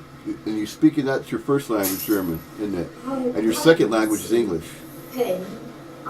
Because you sound like you speak German more fluently than you speak English. Yeah. The same case with Andreas Mueller. Pain is pain. If that's the case, there are certain Pain is words often and terms has that a are lot not of being emotion used that should attached be. to it because the In the person English language. feels threatened by it. Why? Because And it that contains actually meaning? makes the Sure it pain does. worse. It contains But a pain is frequency of still resonance. pain. It's And just if that's nobody's not there getting to through in a hold on to it and satsang, try to push it away. it's not going to strike those appearances of body minds that are understanding the English language to a certain degree. And if you go to Europe, and well, I'm on this side of Europe right now, I'm in the United Kingdom, and if the language is spoken is not the first language of English, Totally. this message is not going to get to Although resistance Get to can that. arise.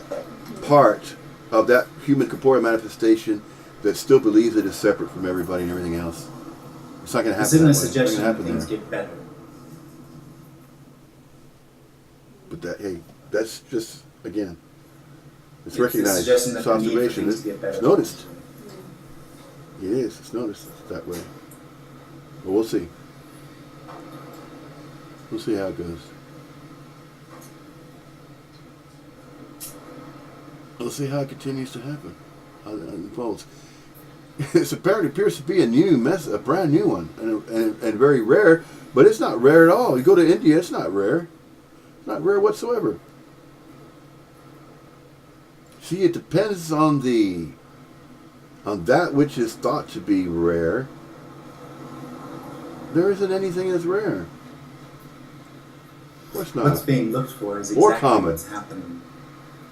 This is what's But being then looked to for. narrow it down to a concept or idea or subject, sure, that could. And this is whatever happens. So it's not better or worse. It's just simply what's happening. Yeah, what apparently And appears this to is happen missed allegedly. because of the sense of separation. In space and Can't time, it recognize seems to be this, exclusively because real. It's It's always not. trying to make this fit the sense of separation, the sense of something missing. But it's this. It's this. It's exactly what's being felt. It's exactly what's happening. That's what's being looked for. But for the separate, it feels like what's happening has some sort of content. It has some sort of reality behind it. And that keeps it from being recognized as empty, which is then seen as pure, as perfect.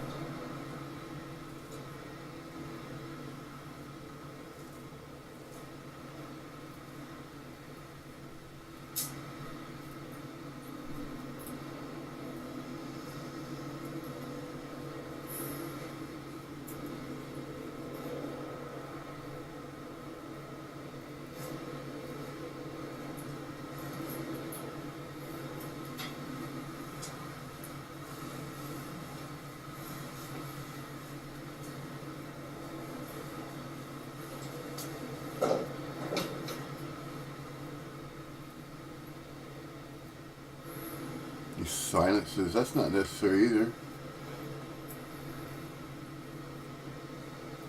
But then again, each non-duality speaker you notice, each of them had their own apparent appearance of a style of delivery to speak of this subject of non-duality. They each apparently appear to have different approaches or different styles. They can't deny this, that they're still sitting in a chair. They could simply say that, look, there's nobody sitting in a chair. It's just the appearance of sitting in a chair. Yeah, that may be so, but you still also should recognize the fact that you're still a human corporeal appearance. You can't deny that you're appearing. Otherwise, you wouldn't even be able to speak about the subject of non-duality to begin with. There would be no communication. There would be no utterance of a language being uttered, and we wouldn't be hearing any sounds coming out of the mouth of a human corporeal manifestation. I'm telling you, you can't deny that either. You can also, but you can still Actually, say it's the that. brain.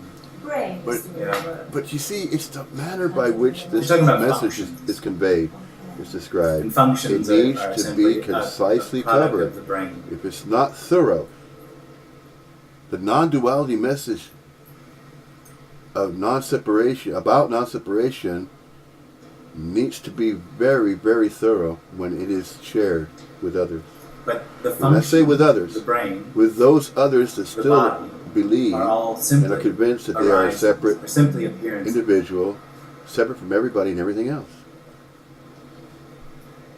It's empty. But it's both. Yeah, but when you say you can't find anything, you're talking about somebody looking. I don't know. The seeker is the sought.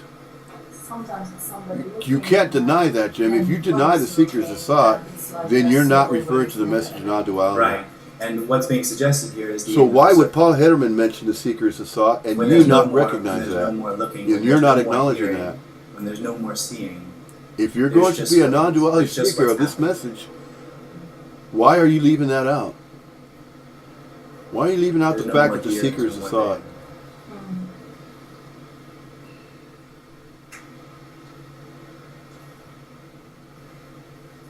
See, if you were properly interviewed, instead of being interviewed by these places like new realities, it takes in everything. Is there something else is in the brain? Something Food at the else gas other pump, than the no. brain? Chairs? New realities, no. Any of those type of programs, nuh-uh. Is that what Sorry, you mean? that's not it. It's mine. You go to Advaita TV, or non-duality, you go to Advaita.tv, There's nothing behind it. .net or any of those places, you're going to hear the message being delivered even a different way there as well. Why is that? If there's non-separation and the message of non-duality is about non-separation, The arising of the brain, the arising of you would think chairs, there isn't wouldn't. something that's happening. You know, you'd think and imagine that there would not, and conjure the just idea what it that there is. would not be separate messages So there's about nothing non-duality behind it doing that are not keeping and retaining the essence of that it's message. already complete. Yeah? It's not going somewhere. It's not developing.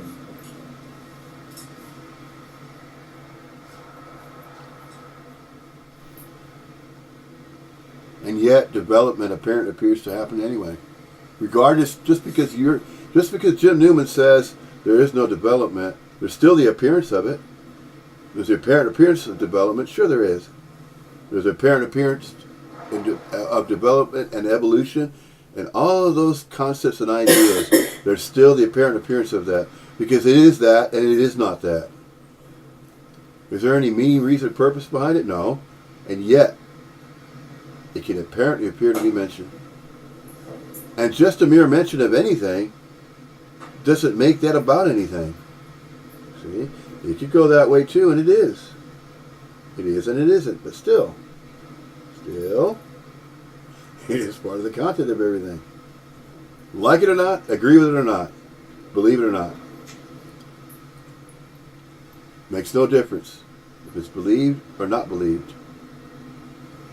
Any idea, any concept, any approach regarding the message of non-duality, it doesn't matter what type of approach is used, it'll still be placed back into a position of where it is not The brain separation. has changed over time. So That's all the just questioners are coming No. from No, a it's dual not. No. energy, a dualistic energy, because they're asking. It's so The past very isn't easy to fiction. respond to the questioner It's just at a side sign. seems to be. That's why it's so easy. There's to do. nothing real about it. And it's not even a doing anyway. It's a response. It's an immediate recognition and response. This is why non-duality speech does not require Because I pre-planning. read something The moment it the other becomes day pre-planning, that then it's like cognitive Ayashanti or evolution in Homo sapiens. Ayurvanti or whatever the And whatever before that, the it seems like other person that to says you have to write down your questions thing. before you attend my side Right. sign. we were just. Well, or by the way, is if you don't pay the animals fee, as you or can't be there animals. Right. either. So See, there should not be a fee. it might be a part of their There should not be a evolution, monetary but the value. moon suddenly appeared. This is It is. free information accessible to anybody. The brain could do it. It actually happened because we It's started not to cook part food. of the monetary system. So It never that- was. The Monetary system was conjured for what? so that Control, the power brain it was over no longer others. needed Over to what? chew so much. Oh, power over the appearance of So that others the that brain- are just simply trying to be. So the brain could get You bigger. don't have to try to. You don't have to try to And it be was to with the be. bigger brain that it was All I'm able saying to, is to that come there up have with been the so concept much or idea, repression the experience of separation That goes along with this inside and idea outside. that It seems to be a function you have of a spiritual survival. teaching, and let's say with So it's a Christianity, function of they're trying to notorious for that. survive sort of emotionally, so Notorious. inside outside, an individual To say that you have with to their own live ideas of life what this is in a about, particular way. trying to survive. You have to live life this way, or you're going to burn in hell Less the rest of energy to the eternity. intestines If you don't. because they became Don't less believe what we believe. when we could cook and Yeah, quickly. yeah, Not about a That's belief. amazing. Never will. it is, isn't it? So It is, and But it that's isn't. all a story, yeah, I which means understand. it's not real. It is, and it isn't. It is and it isn't. See, there you go. Now, It's just a story. yeah, but you need to apply that is and it isn't to everything that you say. It Because if doesn't you prove don't, that it happened. then you're leaving it out. Just if you're not because we can sure talk on about it. that. Isn't that amazing? Just because we can talk about it doesn't mean it happened. True. Seems to. It's paradoxical. Yeah. Still. Especially if the question's asked. The seeker And is it also the seems sought. like the me apparently is the source of extinction of Homo sapiens in a way. That's of course also a I don't know what you story. mean by extension. Yeah, you know, we are getting more and more and killing more and more because of ideas constructed by the me. Hmm. I don't know that that the me, ants fight battles with other colonies Yeah. and will destroy the whole colony. There's no me in that. Yeah, there's no extinction in So it the either. idea that without me we'd suddenly be living in paradise. This idea of I a think finality, of a an wishful end, thinking of what an me end would to be. the entire appearance of the human I was species. thinking on more than That the is what animal the state. implication was there about regarding the extinction. See, if you're not prepared to answer every single question with a non-dual response to it, then why bother? But then again, see, it is recognized that that can happen as well. But when we say it's not There real, can be it's called real. An answer to Nothing is a real. question, but that response Nothing does not is make real. that the only response, see? So a non-duality speaker can respond to the questioner, although the idea of a satsang is to simply commune with other divine beings, and then if you're not divine, then you don't belong there at the satsang. It's not saying that, but in religious groups, they look at it that way, which is why and how, perhaps, that there are some non-duality speakers that plan and prepare to the extent of saying, write down your questions, words and if I get to it, I do. If I don't, too bad. we have invented. Well, You know, it's an and then they effort charge to say a it's very real and high unreal. amount, It's an let's effort say, to of money. describe what this is. Which You know, really very isn't high-priced spiritual retreats and things of that nature. None of that's necessary. It's real and unreal. Isn't, Why? Because isn't it's what free that is. information, accessible anywhere But and what everywhere. a real and unreal points to It is, that everywhere. There's no platform, no stage, Information no solidity, is readily no freely point available, just where as there's anything free begins or energy of the ends. sun, Everything is completely solar free, power, solar free, energy, free. ultraviolet Everything is completely rays. free. You know that can be harnessed into So energy. there's nothing to know. So you can Knowing harness appears within information from nothing to anywhere. know. Or unknown. Especially once information has already This been is accessed. unknowing, appearing to be a chair. Yeah, it's no thing chairing. Everything, no thing, and no thing, everything. That's not being said so it can get a laugh, a reaction, of laughter. It's not being said for that reason. But when there's absurdity heard, it's the absurdity that causes, that apparently appears to cause laughter to happen. It apparently appears to be that going on. If something is considered absurd, what happens? The body-mind laughs about it. There's a degree of absurdity Yeah, behind a statement. absolutely. Or a joke. What makes a joke a joke? What makes a joke laughable? Yeah? So what is this unknown? That's exactly what just said that. The cosmic joke, there's plenty to laugh Unknowing about just that. said, that's All a chair, kinds of and I things to know laugh it's a about chair. it. But you can't laugh about the Holocaust. You can't laugh about pain, about suffering. There's nothing to laugh about that, regarding that. And That would be a which natural says, reaction, I know wouldn't it's a chair, If you're I can label saying it that chair. all is unconditional love, thinks it knows well, what what's do you gonna say happen about in the that next then? second. Yeah, That's what how would I you can say label about it, and it the doesn't. wars, But it lives in and that real green world suffering, of and knowing, real pain? of being able to control and know what this is. It's very easy when you're sitting comfortably in a So chair what's hidden and you're is not the reality, starving, is that you're that not going appears to hungry, be a chair, but it could be anything. and you're not battling cancer. If it's all these other things that are going on, a non-duality speaker, if they are afflicted with cancer, or let's So do say you mean they happen to be a homeless person, me, I would say You this is a see? chair, but someone else or that needs to be acknowledged No, and that's not recognized what as I well. No, that's not what I mean. I mean that there's no actual consistency to anything. Consistency is apparent. Continuity is just an appearance.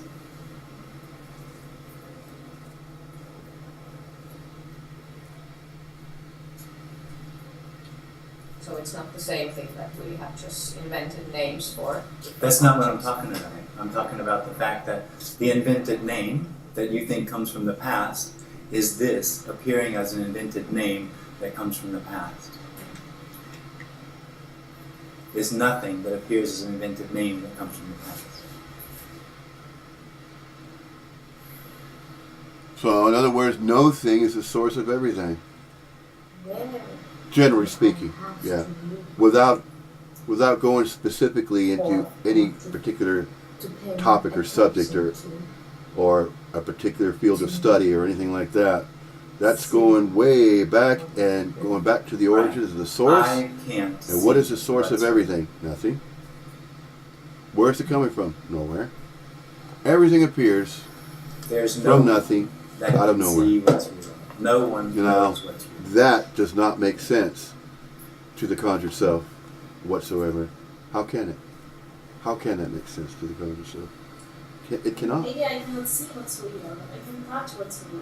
I think if I bump into this chair, It's just unknowable. It's real. No You'll- thing and What will nowhere happen is the you'll unreal experience and unobservable the solidity and of unknowable. the chair. Yeah. That's simple. What I'm talking That which about is is that knowable can be experience discussed and is talked about. unreal, is real and unreal. It's both. an appearance. Yeah. It doesn't mean anything. Yeah. No meaning, reason, and purpose. See, For what that you're to be saying is recognized. through doing that, you're real. Mm. You have a reality, and therefore you know what all this And is. that That's to be the understanding.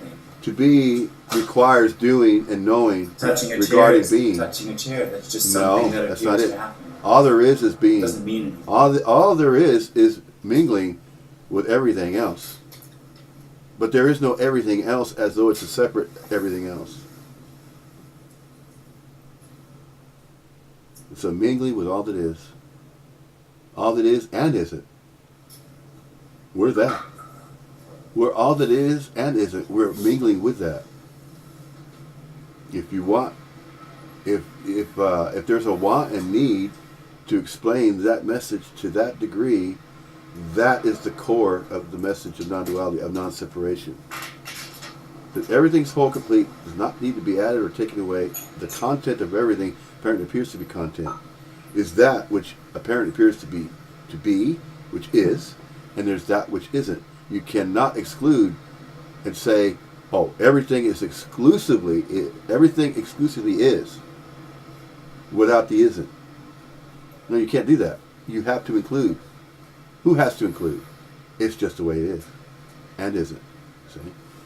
So to say everything is apparently appearing to be appearing from nothing, out of nowhere. How can that be? Nobody knows. Of course not. That's So because it's more the unknowable. position, the See? here.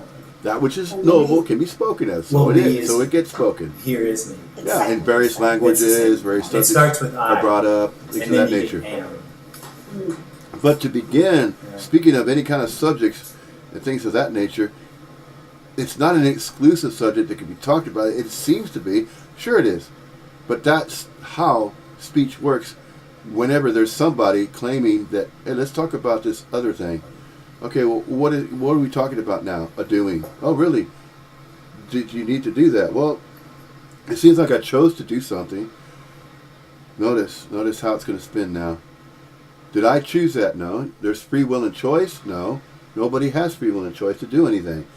Therefore, doing something is not really happening. It only apparently appears to be happening as though somebody is doing something. So see how it goes. It goes like that because it is recognized now that there is no separate person doing anything, and that a separate person doing something is unnecessary and has no meaning, reason, and purpose behind it. It just apparently appears to be somebody doing something, whatever that activity might be. And a knowledge base. What does he know? What does she know? Doesn't matter what they know. Their knowledge base. Their book learned. Oh, they have a master's degree. Does that matter? No. You see? You can have all the degrees. You can be the smartest person on the planet. That don't mean jack shit. That don't mean damn thing. That doesn't mean nothing. Absolutely nothing to anything. Of course not. Life continues to go on of its own accord and volition. It will continue to rise. Regardless of all the claims of knowledge that people know. This person knows, science knows what everything is, so it comes up with a theory. Oh, here's the theory of everything. Okay, there's an expert on consciousness talking about it. Oh yeah, he knows that. He knows that for a fact. Bullshit. No, he does not. And it's not a fact. Non-duality is a fact, yes. Non-duality is a fact of all facts. It is. other people, And it isn't. not as See? other It's people. both. But when referring So, to that which claims explain it, that they know that which is unknowable, see, if that's I would be why thinking myself as I, nothing matters, and that's why then there is no I meaning, would reason, and also purpose for view everything as to appear as something it does just as an non-dual, appearance. even though That you is the might bottom be line. thinking That is the that source you of are an everything. individual I. Source of everything is that it is and it isn't, and nobody knows how and why that is. Just to be clear, the I It doesn't isn't. get rid of the I. It's all a There's no I paradoxical that can do thing. that. It's a reaction to a reaction to a reaction to a And what's reaction. In that recognized sense. when the contraction, In that sense of reacting sense to a of reaction. separation It's a falls fractal. away, is that you've never seen another It's a person. fractal. It's no end to You've it, never seen and anyone the it, way and it they never really started. are. There was no You've beginning. always ever seen people And within nobody the context can of the fathom that story that because you nobody had, knows. It's a unknowable. relationship. And yet, And that when apparently that appears I to be the falls way away, it appears there, because it that is relationship both. It dies is as and it well. isn't. And so you see the other Knowable and as unknowable, they observable are. and unobservable. You can't just separate the Would matter if relegated the other person would still be as though it's relegated to absolute. dualistic. Absolutely, it doesn't matter Isness. at all. There isn't anybody. There isn't being- thing. or Is there being anything dualist. that's absolutely There's is, just what apparently happened. and then just exclude isn't? Can't do that, and you can't separate that which is not or unknowable, and then say, well, that which you think is knowable now is not really knowable either. No, it is It's not just relegated other to it, people but it that- just apparently that- appears to be that way. That's never been seen. The chair's never been seen for what it is. The lamps have never been seen for what they are. It's just reorganization of energy, is all. Manifestations, energetic movements, they do have a frequency range, though. Frequency of resonance, scientifically speaking. I wouldn't say emotional, but there's always something added to what is. Not always. You can speak of what is and also include what isn't, but once you attempt to speak of what isn't, then there's somebody right there trying to claim that they know what isn't as well, but you can't. You can only claim to speak of what is, what is knowable, what's observable, because you are part of that which is observable, but temporarily, in space and time. See? So these satsangs that non-duality speakers are apparently appearing to speak of, when they go Separation around the is world and unnatural. speak of this message, they are It's leaving out uncomfortable. a lot It's of the message. discontentment. Whenever, especially a question is asked, And so that when a is questioner always is then there in the relationship with satsang, everything else. it's very critical. It really is. Does it really matter? No. But there is a critical, there's a degree of criticalness. When I say critical, is that thoroughness. Is it required? No, but if thoroughness is not there, guess what happens? That person that still felt like they were a separate person from everybody and everything else leaves as that same person. So if you think nobody's arriving and nobody leaves, that's not the case. There can still be somebody that is ridden. I mean, they're not ridden of this idea of a separate sense of a self. They're not ridden of that just because they sit at a few satsangs here and there, and then automatically that idea of a separate sense of self is going to collapse. And then it's realized that that was just a story of somebody holding up their own story as though they had one, or their own life to live, free will and choice to do that. And there's a doing is required, and there's a knowledge base required. Neither is. Neither is required because neither is happening. When you talk about As though it's a separate energy, person doing that. like what is the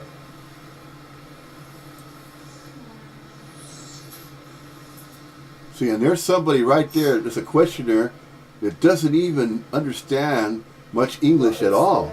And the English is not their first language.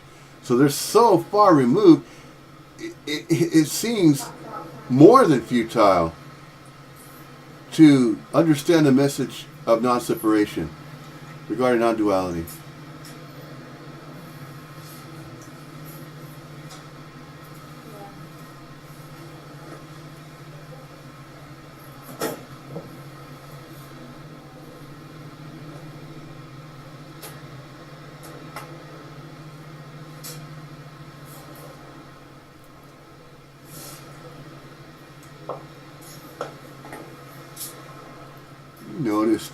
This was in June of 2016 recorded. This particular satsang here in Helsinki.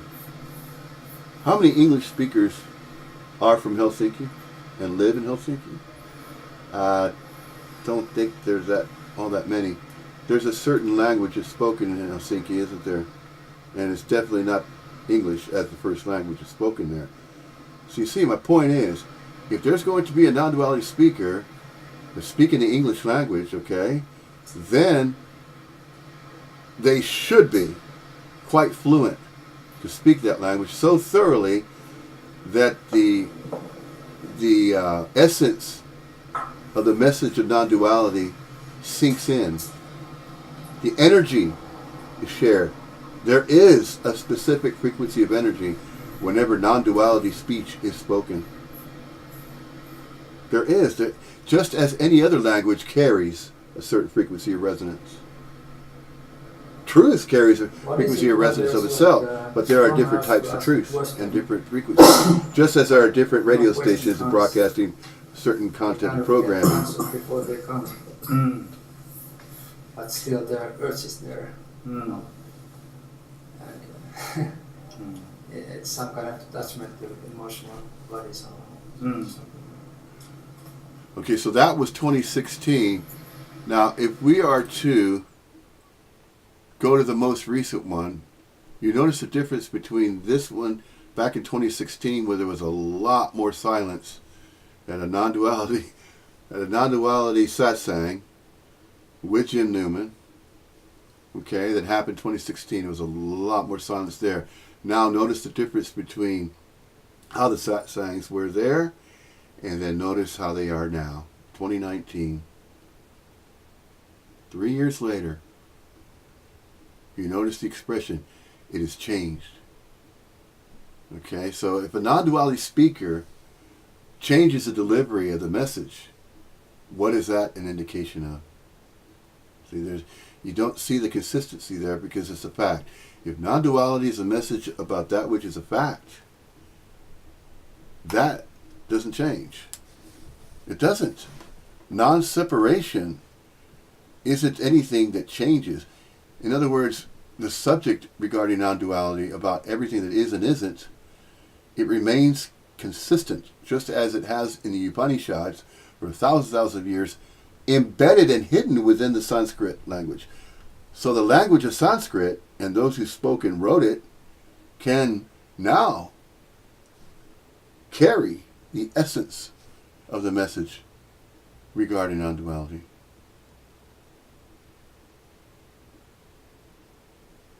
If that was not the case, then it wouldn't be recognized.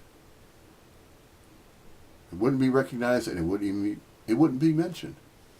No, it wouldn't be mentioned because it's not recognized. If something cannot be recognized, then it will not be mentioned. If there is something that is knowable regarding the message behind sharing the message of non-duality, which of course is absolutely everything, and that which is knowable, okay, and how and why that is, again, no meaning, reason, or purpose, and yet the message can be delivered in so many different ways. Wrong or right, to this degree or that degree, using this language or that language, and yet it is recognized that that is what is apparently appearing to happen. So,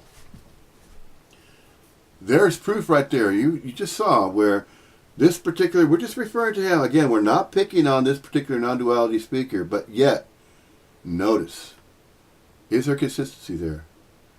The only consistency of all the non-duality speakers that I have seen would be Ira Sherabitin,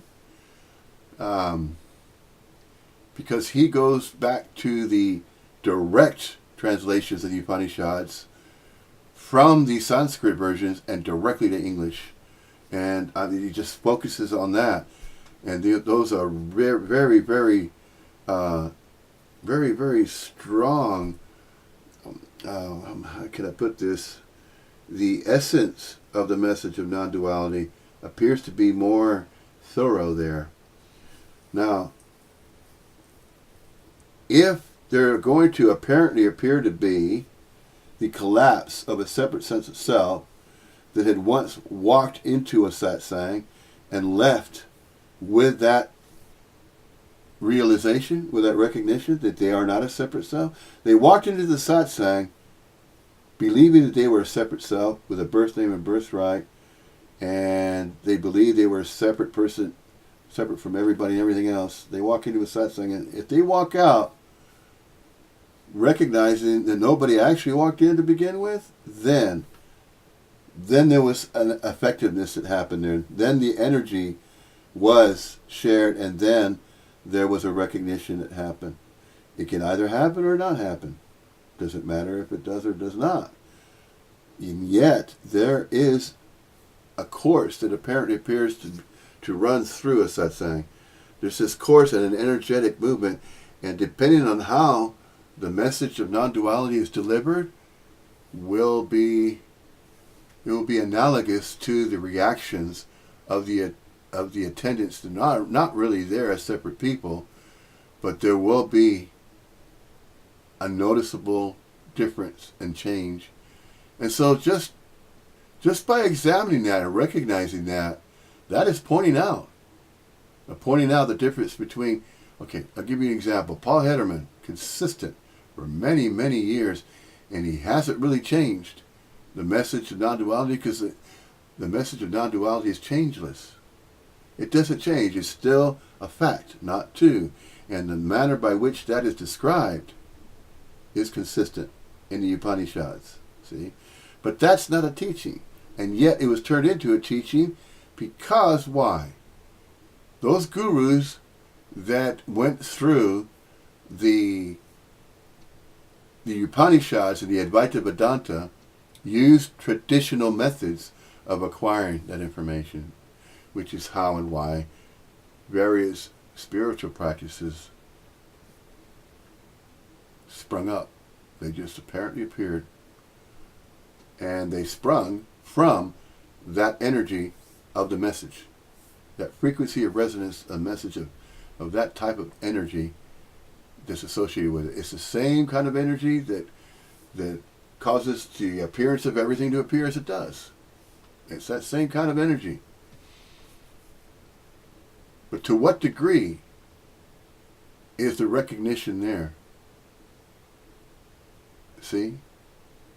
It is similar to the difference between the brightness of a 150 watt light bulb and the brightness of, let's say, a 75 watt light bulb or a 50 watt, a less brighter light bulb. So what is simply suggested here is that one non-duality speaker may be emitting a brilliance of light, a manifestation of a human corporeal form at 150 watts, and it's brighter, and so it's going to express based on the energetic movement that is manifesting from what? From the non-local quality of consciousness energy field. And then there's the into space and time. Then there's the appearance of a human corporeal manifestation. And that human corporeal particular manifestation apparently appears separate, but it's not. It's mingling with everything. Now, how and to what degree that is described, and the language that is used, all of that will result in results. In other words, there is this appearance of what happens if there's going to be a purpose for a satsang to be held. Then there are going to be particular seemingly visible energetic movements there, and those energetic movements will be whereby, again, in walk a group of people. Now, a majority of them are claiming still to be a separate person with a birth name and birthright, and that they have, maybe perhaps they went to college and they have certain degrees and they have certain types of abilities that they claim that they acquired because they acquired knowledge to have these abilities to do whatever they believe that they can do, and the abilities came from them alone, and and they are a separate person that did that because they're living their own life, and they went to the schools that they chose, and that they chose a certain field of study to just go along with that. And so you see, if there is that degree of separation, when you have various walks of life, when I say various walks of life, of course, it apparently appears to be that there are human corporeal manifestations that are either going to claim that life is their own, and they're also going to claim their own birth name and birthright, and in that separate sense of a self, a separation, that's not non-dual. It's not non-duality. It's not. And yet, that apparently appears to be the reason. If there is going to be a reason and purpose to hold a satsang, you can't turn around. A non-duality speaker cannot turn around and say, "This is not a satsang. Nothing's going to happen here. So we'll just sit in these chairs, and you could pay me a little bit more next time you show up, because I'm going to share a little bit of more information about the subject. But that's my reason why I'm raising the prices. And I have a spiritual retreat in about 2 months' time from now. I'm going to give you plenty of time, because you may need to gather a high amount of money. It's about 250, 300 quid. When I say quid, pounds here, sterling, United Kingdom. But that would be equivalent to about $500. It's a 3-day retreat over the weekend, Friday, Saturday, Sunday.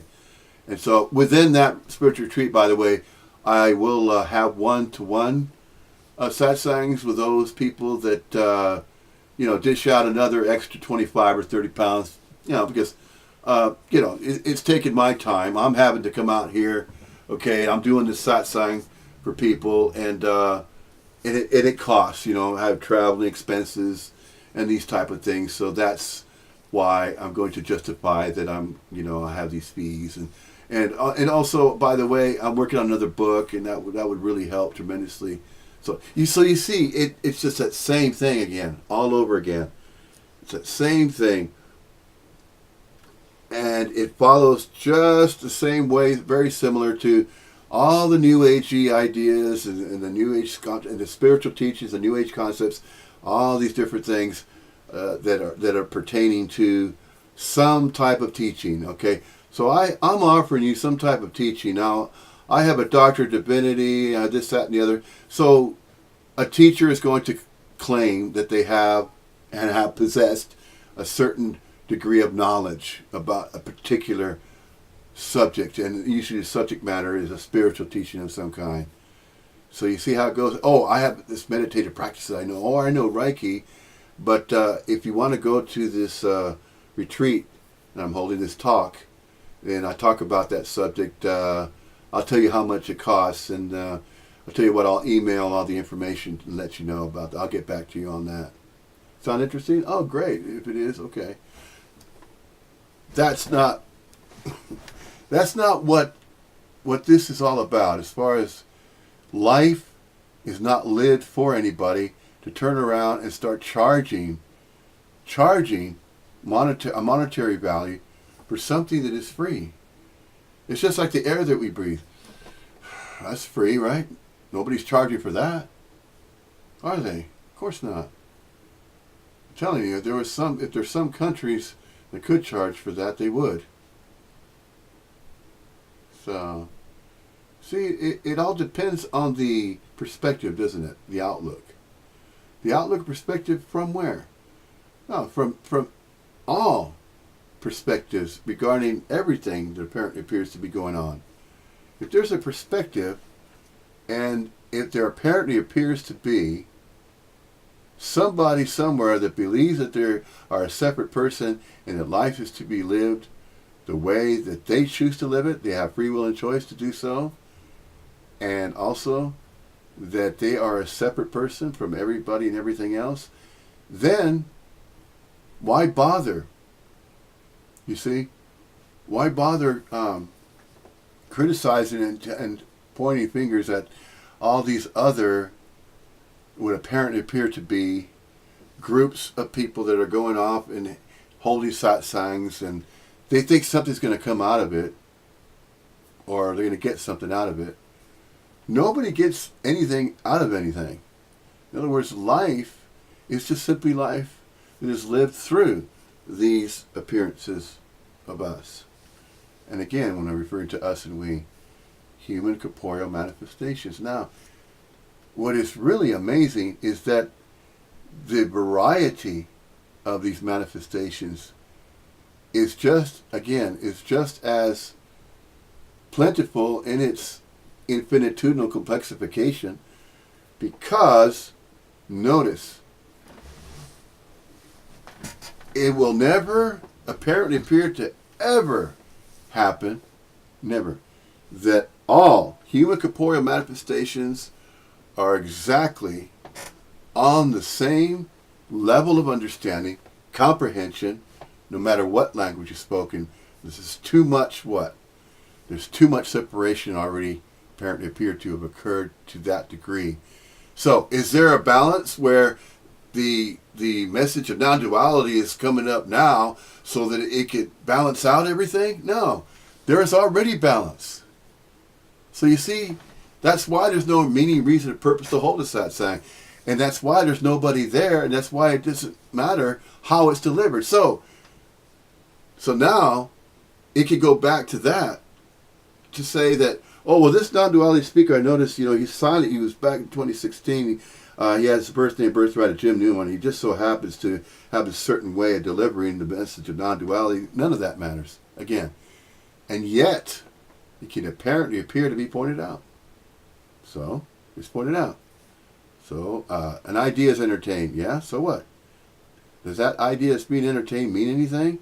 Is it substantial? Is it going to change everything else that apparently appears to be whole, perfect, and complete as it is? It's not going to add to that.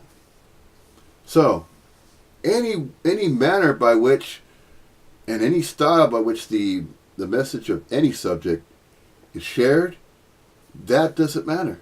It has no meaning, reason, and purpose. It's just apparent to appear to be happening. Is there anybody to claim that they are a separate person and knows why that is? No, of course not. Nobody knows why that everything does not have any meaning, reason, and purpose behind how it appears. Everything just appears whole, perfectly as it is. But nobody knows how and why that is. It just simply is. So then it gets back to simply this, right? And then we're sitting again in a room all quiet, because we have nothing else to ask. We have nothing else to say. So we're just going to sit there like a bump on a log, so to speak.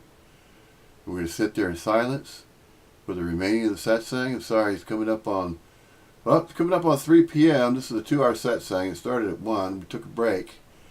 Took a break at about 2.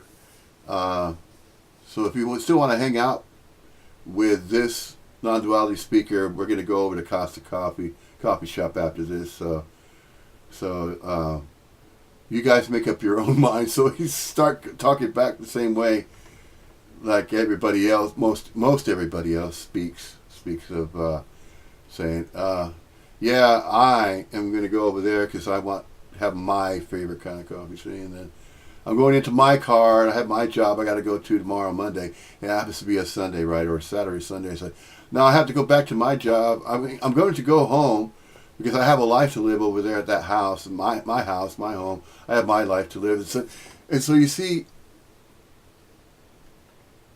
that still goes on, apparently. Why does it apparently appear to go on? Are you kind of living a lie if this sense of a separate self recognized to have been collapsed?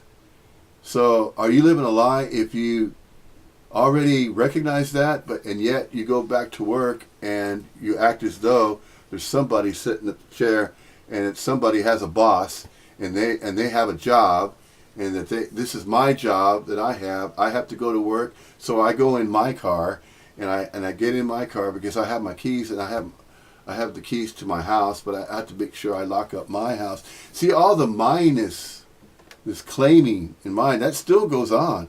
It's spoken of, but what's really interesting, what happens now is this recognition is almost kept as though it's private, as though it's some type of double life now.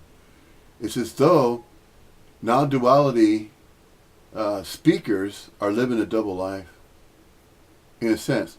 How else? I mean, the appearance of a human corporeal human form, a person that believes they are a separate person, is still showing up to all other people that believe they are a separate person as well. In that separation, they see the non-duality speaker, and so they're going to interpret their presence despite, regardless of what the message is that they're saying. So, does it matter if that separate sense of self that was once there with that manifestation of a human corporeal form, does it matter if it collapses or not? No, of course not. Why should it matter? Because it never mattered in the first place. It never really happened. It was only conjured. It was only believed to be so. So it's no different than any other religious belief or spiritual teaching, practice, especially the practices. Any meditative practice, yogic stance, yoga, exercise, all of that. What is exercising? Well, that person's exercising. Look, he's of a certain fitness level. Really, he is. Oh, wow, okay. Yeah. What does that mean? Does that hold any significance? Does that matter? Does that matter to anybody? Well, sure it does. Sure, of course, it probably matters to them. If it didn't matter, they wouldn't even bother, would they? You see? Well, that's fine. And can we then say, well, it's down to them if they want to do that? Not necessarily. Nothing is down to anybody, is it? Of course not. But not everybody that appears as somebody is going to recognize that. There's still a job to go to. It apparently appears to happen. Yeah, there's still that. There's still bills to pay. They're not going away. There's still the list. Just as Tony Parsons mentions in many of his satsangs, or if you were to ask about that, he just call it a list. And that list comprises of things that still need to apparently appear to be done. Especially those bills and the taxes. Oh yeah, especially those taxes. Try not to pay the taxes. Try to say, oh, taxes don't exist. Can't do it. No, of course not. Guess what? The non-existent authorities are going to pick you up and put you in the non-existent jail for the rest of your non-existent life. See, so it gets funny when you speak of it that way in terms of that. Because this is not saying that you're going to have to give up a life that you think you're living as a separate life. That's not giving up. It's just noticed that whatever apparently appears to be happening, as though this human corporeal body mind is engaged in some activity that has to do, it's not really doing it. You're just simply being, you're showing up along with everything else that's showing up, and that's fine.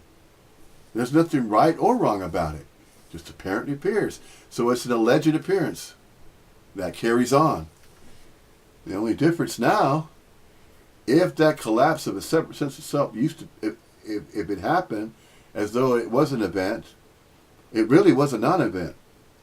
But yet, if it's recognized that way, then you'll begin to hear people that speak the English language, and especially those that live in the United States, or here in the United Kingdom, or over in Australia, or any other country where English is not the very first language. What's really going to be interesting is as though they're the last in line, so to speak. Not necessarily the last in line for any reason, meaning, or purpose, but just taking the Sanskrit ancient teaching of the Upanishads have been around for thousands and thousands of years, and yet now it's noticed. In a sense, it is noticed that it is kind of a resurgence, by comparison. If we were to hone in on that concept idea, entertain that idea, does it matter? No, of course not. It's just apparently appearing to be allegedly something that can be talked about. Why? Because it's knowable. So if something's knowable, then it can be discussed. It could be referred to. It could be pointed out. We could talk about that, couldn't we? Well, sure.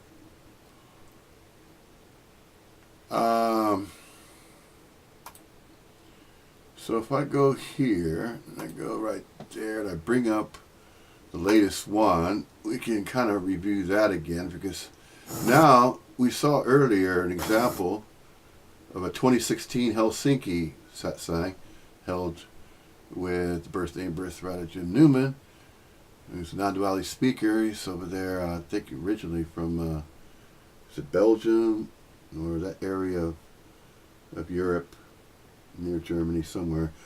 As I've heard, I think it sounded like German, but Jim Newman, he spoke so fluently, it sounded like he did. I know Andreas Mueller for sure. That's his first language as well. But Jim Newman, don't know much about the background of Jim Newman, the birth name and birthright of that particular human corporeal manifestation. Yeah. Okay, you know what I mean. There is no Jim Newman, yeah. You know what I'm referring to. For the sake of speech. What we're going to be talking about, sharing tonight, this afternoon, is actually something that can't be spoken. It can't be spoken because there's no actual distance to it. There's no way to know it. There's no position that's outside of it to be able to identify it or to point to it. So even saying pointing to it is misleading. The suggestion is that reality or that everything is what's happening. So thinking, feeling, sitting, looking, hearing, Shitting, pissing. all of that is what's happening. Oh, yeah, that's what's happening. And the suggestion is that happening is not separate, is not knowable. It's unknowing.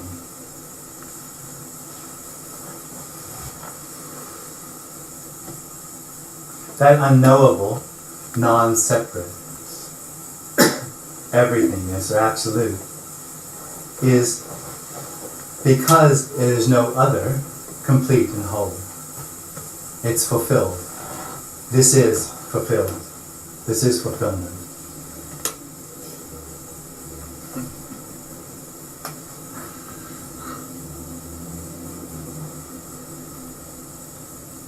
There is an energy that can arise in this everything, in this fulfillment, that has the experience of being separate. It has the experience of looking out of the eyes. It has the experience of knowing it's sitting on the chair. It has the experience of knowing what's being said and understanding it. That experience of being inside the body, knowing what's happening, seeing everything outside, is uncomfortable. It's edgy. It's contracted.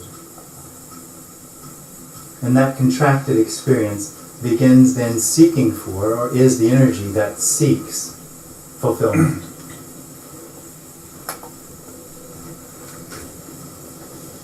This appearance, as we've spoken about already, is already fulfilled. So the situation is then you have a separate energy, a contracted sense of here, that is looking for what is already.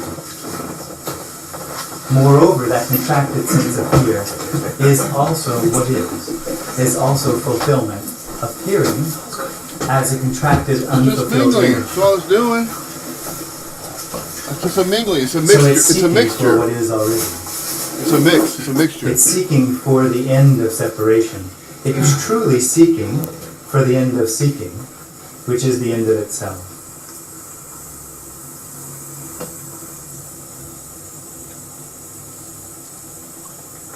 It will never find this. It will never find fulfillment.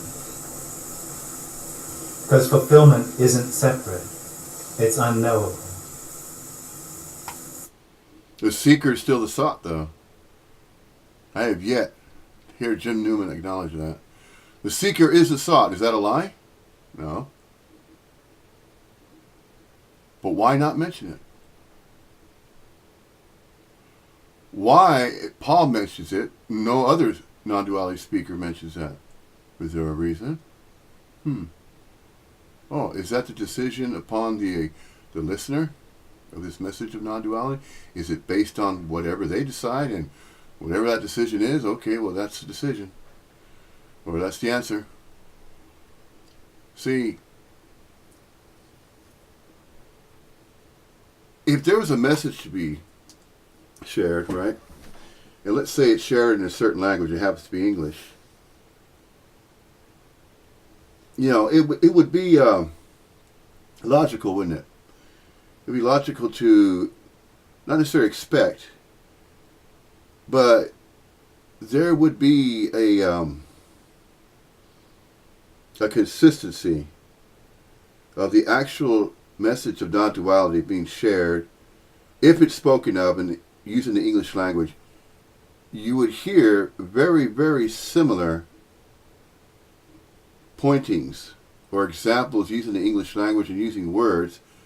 You would hear the very similar ones, and very similar words that have the same meaning, in order to share what? Not necessarily share the meaning, but to cause, to be kind of a cause of a recognition to apparently appear to suddenly happen, whereby there's a collapse of that energetic movement referred to as that feeling or sensing of a separate sense of self dropping away. In other words, that could be described also as though there used to be an accompaniment of worry and concern, an energetic movement of contraction. You couldn't put your finger on it. You couldn't hold it. You couldn't put it in a container. You knew it was some kind of energetic movement, some kind of force that felt like it left. It exited. It no longer felt as though it was weighing you down, so to speak. Or when I say weighing you down, there was this feeling of heaviness, so to speak, or concern and desperation. This concern about anticipating the next moment, or the next hour, or the next day. In other words, the engagement that apparently appears to still happen and still go on as life continues to run its course. However, everything is going to apparently appear to arise as it does of its own accord and volition. That association with everything that arises that appears as everything, there is a shift somehow. There's a shift of that engagement. It's no longer life for you, or for you that you thought was a separate person with their own free will and choice to choose how they want to live their life. In other words, you didn't have your own life to live. At one point you believed that, before the collapse, if a collapse has happened at all. But this is addressing those that experience something similar to that, and the descriptions are similar. It is kind of reminiscent, in a sense, to those that are trying to explain a near-death experience. Okay, let's put it that way. Now, we notice that all walks of life had allegedly have had these very unusual paranormal, because paranormal refers to that which is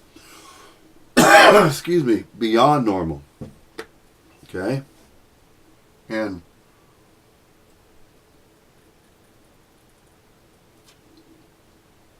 what's construed as normal is the everyday life that apparently appears to be going on, not for, but by a body mind. Okay? Still by goes on and from goes on, but it's the to. It's the to that doesn't appear to be happening so much. There is activity that apparently appears to happen, and that it is happening by a body mind that apparently appears and still feels physically real.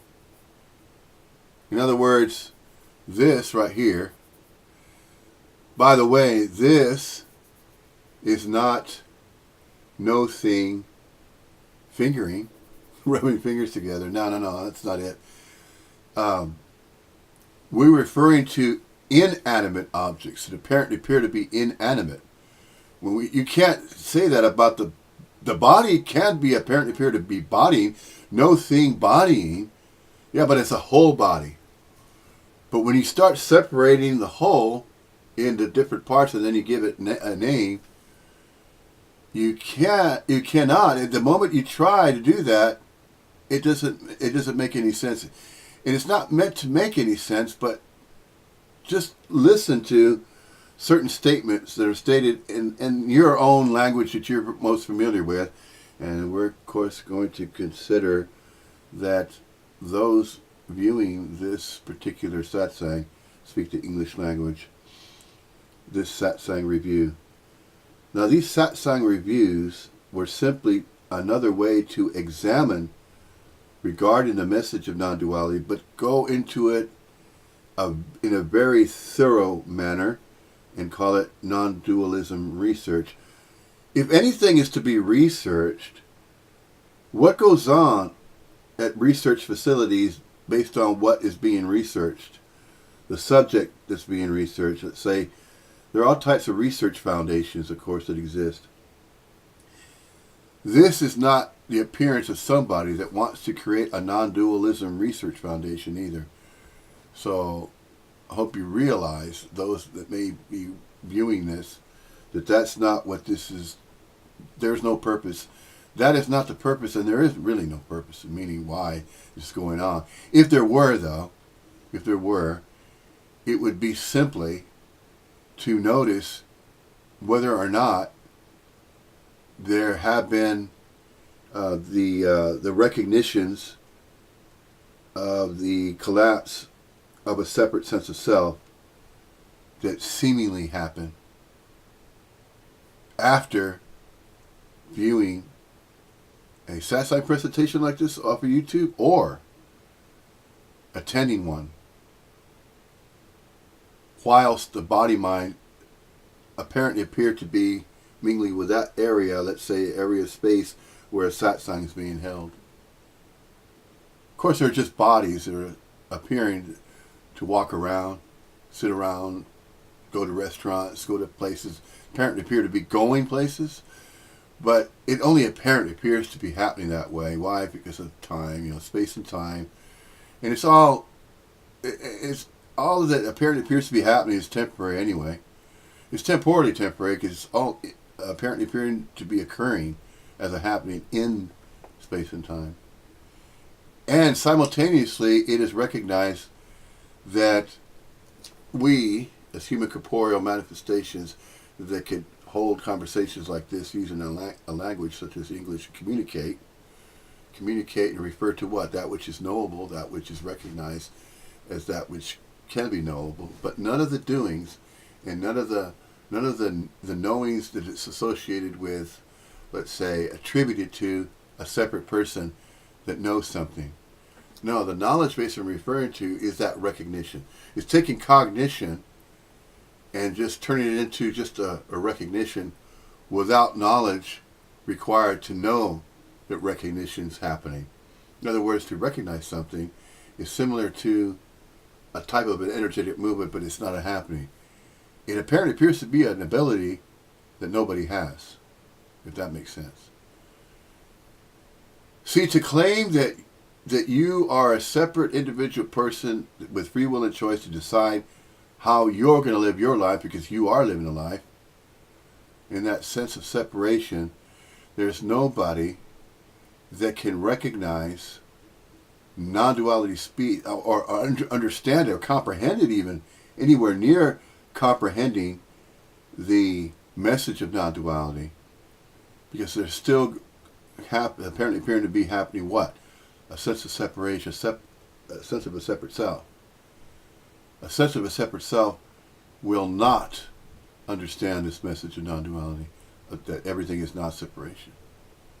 It will not make sense whatsoever. Now, there's a degree of nonsense behind it too. When I say nonsense, nonsensical, that does not make any sense whatsoever of a subject that can be discussed, be talked about. So nonsense is the lack of a sense of sensibility or a sense of comprehension or understanding or recognition at all. Now, this is why it is mentioned before and it has been observed.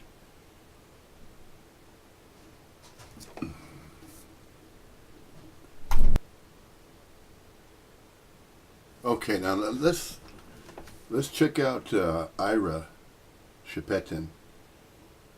This guy speaks English, of course. Now,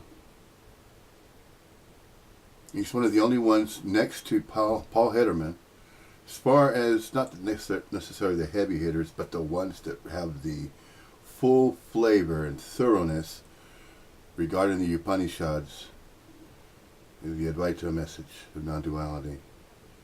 This guy Ira and Paul Hederman, man, these guys using the English language, very, very, very effective. So we're going to go over some information right now, and this is how we're going to cap this this non-duality series. This should be the last one that we're going to go over regarding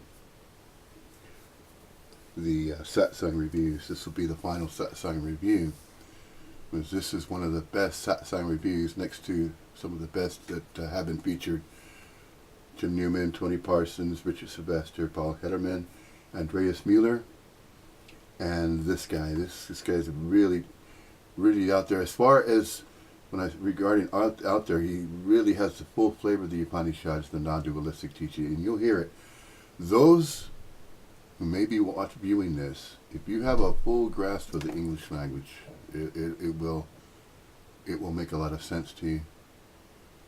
In other words, when I say sense to you, you're going to get the full, thorough feel of the direct from the Upanishad Sanskrit, the old Vedic wisdoms and traditions, from the English language, from the Sanskrit original tongues to the English language, a direct hit. And that's far better than, it's not a bit or worse, but it's a hell of a lot more effective just by observing, carefully analyzing the difference between the manner by which a satsang is held. Okay, let's check this out. You'll hear what I mean. This guy's very similar to Paul Hederman, but man, this guy's been doing well, focusing on the non-duality. Not doing, but he's been focused on the non-dualistic message. But he takes that and speaks of the Upanishads as it was considered a teaching. Okay, so it is the original essence of the Upanishads via the Sanskrit original tongues, directly translated from the Sanskrit to the English language. And so none of the raw, true meanings have been lost. They're all there. So let's just take a look at a 22-minute one. And he pretty much in this 22-minute talk from Ira, he's quite he touches upon a lot of various subjects, but he generalizes it quite effectively, quite well. There's all kinds of material, other talks that he has, but a lot of them are about 2 hours long, an hour 48 minutes. Some are almost 3 hours long. So I don't know. I really don't know to say whether or not there will be a volume 13 after this 12. Don't know. Not really sure. It's hard to say at this point. It all depends on how this message continues going and that kind of thing.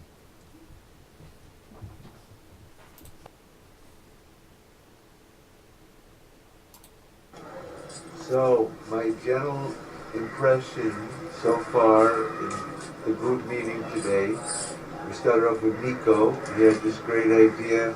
I'm going to wake up every morning with this is going to be the best day of my life. And I go with that program and we see if we can Gypsy brought out her book and said, our thoughts create our destiny. So if we have these positive thoughts, we will bring joy and happiness into our life, and this will be a wonderful way to develop it.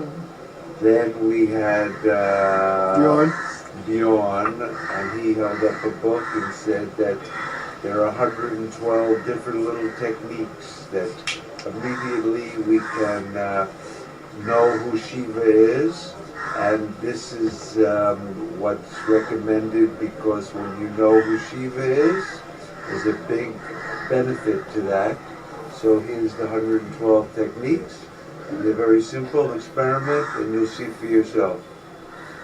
Of course, Cece sees happiness being in front of a big stage with thousands, infinite people, and her sharing something that makes those people happy. Then she's fulfilled and happy in her life. Silence. At least let's stop all the bullshit. Just silence. That feels good. Then, of course, we had an interesting thing that was a little more complicated about surrendering and being content with what it is, and but having hope for the future, and feeling that God is taking care of it, and so having faith in Him, and all of that. So, my general impression is that all of these strategies and things probably, at best, they're not. Damn, India sounds as freaking noisy as San Antonio, Texas does. First of all, the damn bird won't stop calling. Screeching like that. There's these blackbirds, a little bit smaller than the raven. We used to raven caws here a few times, but then it stops cawing after a while. But not the South Texas grackle. And that blackbird is a freaking... Oh man, noisy. Just as noisy as whatever that bird is in India. Anyway, this particular 22-minute talk that Ira's sharing here on Advaita, he's referring to, of course, the Upanishads, the original writings and the old Vedic wisdom. And this apparently is pre-recorded back in 2014, and it was in Arambol, Arambol, Goa, Arambol, Goa, India. And yeah, that's what we're listening to right now. Let's check it out.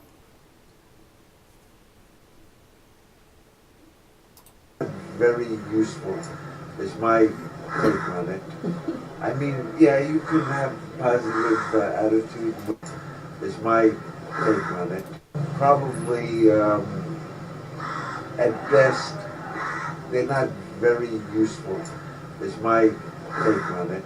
See, I agree with what he just said. See, he was kind of going over each of those individuals, those people that had different takes and different perspectives. Now, of course, as it is realized, there are no separate people anywhere, right? It's not a separate person. But out of respect, he was referring to each person's different approach to the teaching of spirituality, teachings about various types of teachings, spiritual practices, this, that, and the other. He just described them just then. He went around the room and referred to that. But now, you say they're not really useful. You could say in the grand scheme of things, if there were a grand scheme, the grand scheme is that everything is appearing out of nothing, and there's no separate person that has the best spiritual practice on the planet to follow. There's no such thing. There are spiritual practices, obviously, but one is no better or worse than another. They are simply concepts, ideas, spiritual practices, all the doings, all the knowings, all the knowledge. All of that doesn't matter, and this is the message of Upanishads. This is the message of non-duality. This is the true message of Advaita. the unexpurgated, untainted, raw version regarding the message of Advaita, of non-duality. Ira has it there. And he has a way of using the English language to speak respectfully of other apparent appearances of people that are not necessarily separate. They're appearing as separate people, of course, because we have to still, what? It apparently appears that we have to interact still. We still have to interact with that side of everything, which is the sense of physicality, the sense of feeling. Look, there is the obvious appearance of a body-mind that ages, it gets sick, it catches colds, it feels pains, it can contract a terminal illness at any time, it can have a heart attack at any given moment, and they will not really know, which makes the message regarding the impermanence,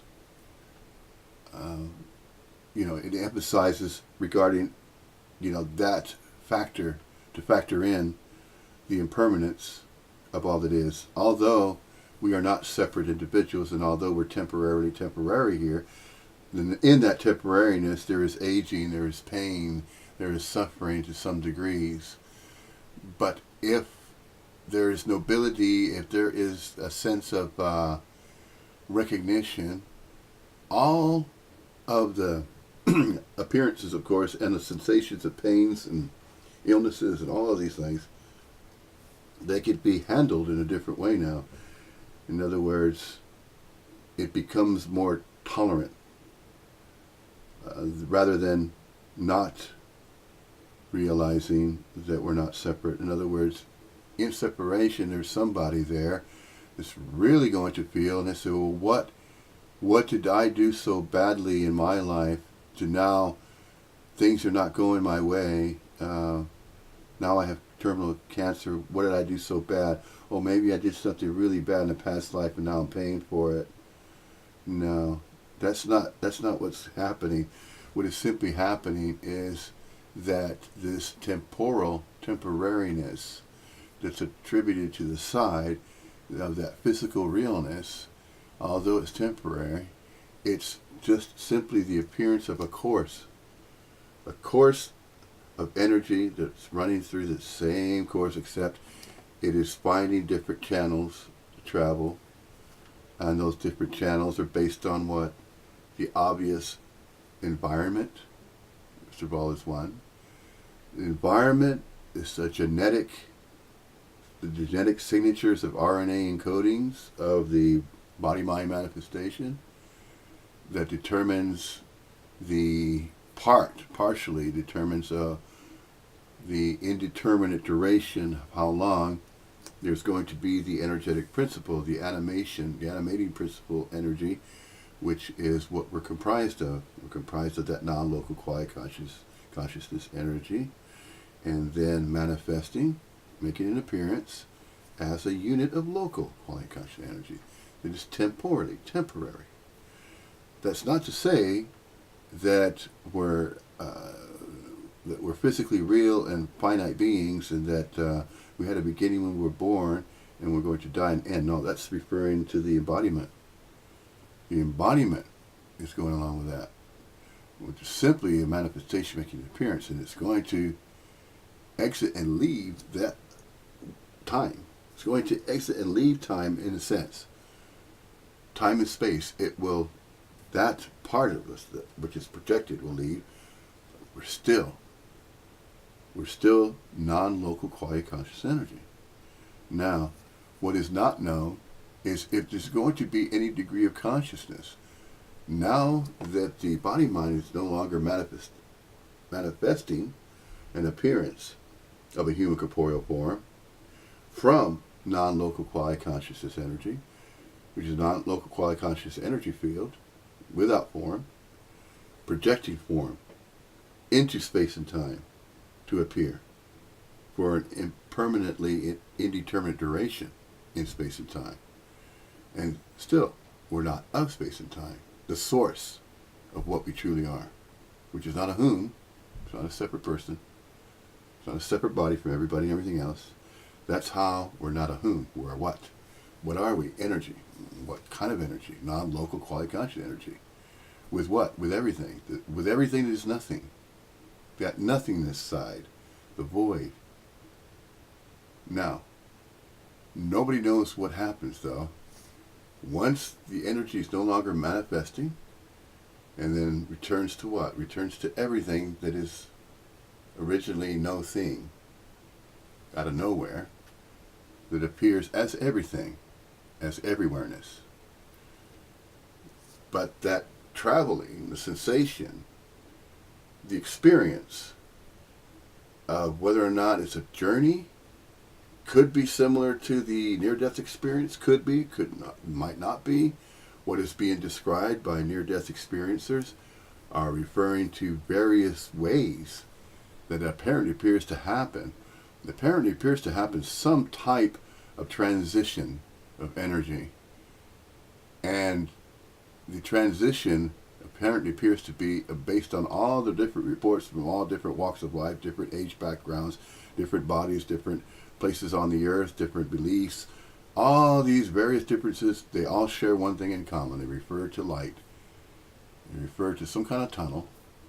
Then they refer to meeting loved ones where bonds were created, such as parents and siblings and aunts and uncles. Those types of figures that were the characters in our own personal stories.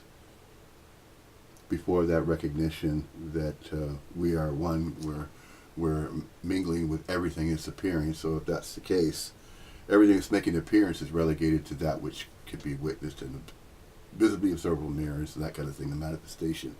Although it's temporally temporary, it originates from nothing. It originates from nothingness. But nobody knows that because that's unknowable, it's unobservable, it's unreal. And yet, it's not exclusively that. It's both.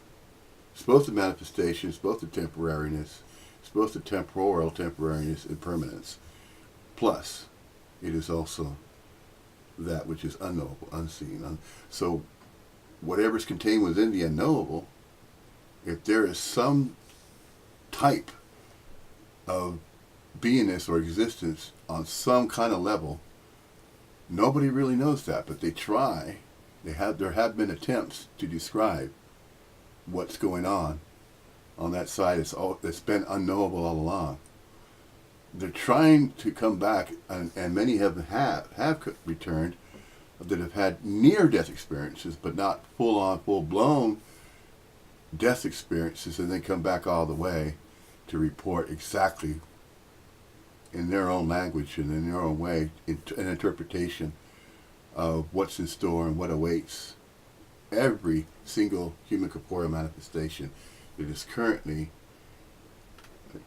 manifesting a human corporeal manifestation of what it truly is, which of course again is non-local quantum conscious energy that originates from the unknowable, from the unobservable, and from the unreal. Not exclusively, again, it's both. That's why it's so difficult to try to explain, put into words, how and why this is the way it is. Again, nobody knows. However, stories and interpretations of the stories of an interpretation of what it might be have been entertained. And these could be construed as simply conjecture, hypothesis, theory. That is the best that can be conveyed regarding some type of experience that is it's non-local, it's non-temporal, it is impermanent. So what impermanent means is to change.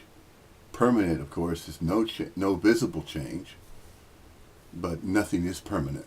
It's only relegated, anything that's considered permanent is relegated to time and space and consciousness. And the sensation of recognizing that something apparently appears to be going on, but it's not really happening, and yet there's some type of recognition of personal presence that's still there. That separate sense of self may have collapsed, and that may be partial liberation, but absolute liberation does not apparently appear to happen until there is no longer the visibly observable manifestation in mirrors of a human corporeal form in space and time. And once that's not apparently appearing to be happening, then what happens there? Well, there's some type of apparent appearance of a return, so to speak, of that energy that's no longer in space and time. It's returning to where? Where it was not of space and time. It's returning there, and nobody knows what that is, how it is, but there are on the way to it with the near-death experiencers stories. There's that interpretation of some type of path. It's as though they're on the way to somewhere else, and they're reporting meeting loved ones who have passed. When we say passed away, and when we say passed away, that manifestation of a person that apparently appeared to have been there. When I say a person, the body mind, of course, manifestation that was once considered to be a person, but not necessarily a separate individual, separate from everybody and everything else in that sense of the word, separation, or separate person, or that phrase, or the idea that there's absolute separation, full-blown separation, and that non-separation is untrue.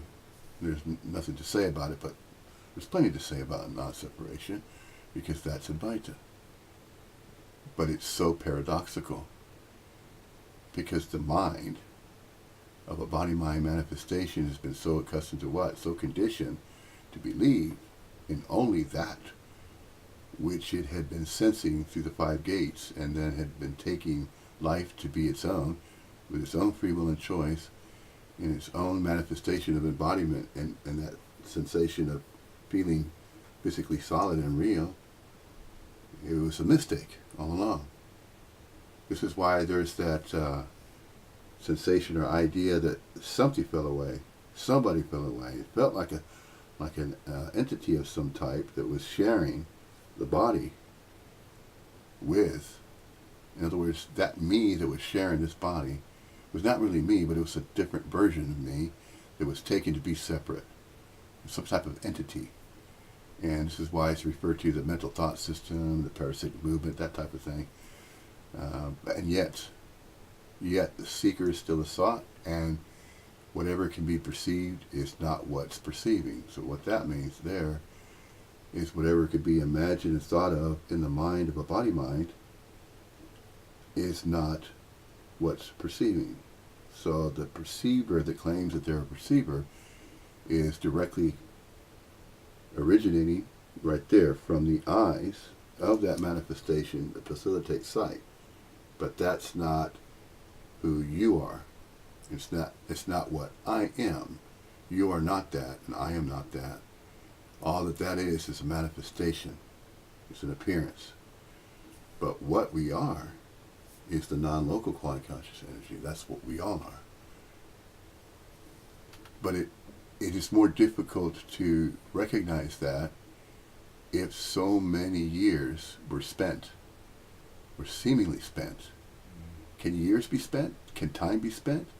When I say spent in the sense of the energy of what it was taking, the amount of energy and the degree of belief that there was a separate sense of self there, and there was a belief that something was done, a life was lived, and also the knowledge base, the experience of knowledge, as though that was the experience of a life that was spent, that had spent time living its own life. That's all a story. That's all relegated, associated with a story of a separate me, which never really happened. Again, that's the conjured self. Self-conjurings of a conjured self that is making an effort to justify that that is so. That's true when it's not. It's not what we are. But then again, that's the message of the Upanishads. That's the message of Advaita. That we are in this world, but we're not of it. But then expanding on that and explaining it in a different way.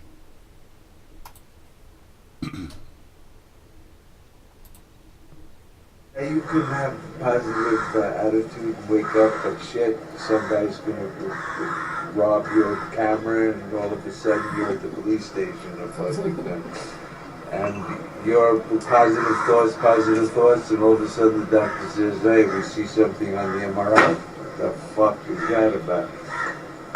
The techniques that you've been practicing for 30 years now, you may feel that they've been of some benefit to you, but you're still in duality here and dealing with whatever you have to deal with, maybe in a positive way. So my general thing is that as long as you're alive in this world, what the Hindus call samsara, as long as we're here and we think we have this body and we're doing this shit, there's no solution. Forget it. It's not gonna happen. Yeah. The only solution is you get sick, you die. Yeah. That'll put an end to it. Until then, Yeah. figuring out how to get out of it, what to do, what mental thing to Spiritual do. practices, We're wired chanting, for mantras. fear and All desire that and crap doesn't matter. competition of Yeah. millions of years. When faced of with death, you don't know what kind of evolution. reaction We're that fucked. body's going to go through in that moment. So, like, Yeah. I'm just thinking that there is an ancient thing in India that was said about 2,000 years ago, which was or 3,000 years ago, about 800 BC. It says, where one sees another, hears another, knows another, that is alpa. Alpa means little, small. Where there is alpa, there is death. Where one doesn't see another, hear another, know another, that's Bhuma. That's Bhuma means that's the infinite. Your silence. So the idea is, as long as we're in duality, anything you do, any technique you practice, Doesn't any matter. strategy you come up with Yeah. in the morning, Because there's inevitability still, to duality. It's inevitable. it's not going to be the solution. Right. That's my just general, the recommendation to surrender, to continuously surrender every day. It'll be just another type of thing that you got to do. There's a lot of faith involved in it, so if you have a thinking mind, eventually you'll doubt that faith. That would be natural that doubts come up, but so just as a general impression of all of the strategies, I'm thinking that they're not going to work because as long as you're in duality, you're fucked. That's my general impression. But what I mean by fucked is that Can you define Paul agrees. yes, to help us? that Well, I'm and sitting so do here, you're over there. But there's see, that's time, using the there's English space, language there's to a describe world that, out see? here. I was born. I exist from here to here. I'm getting old. I'm getting sick, and I'm gonna die. That's duality.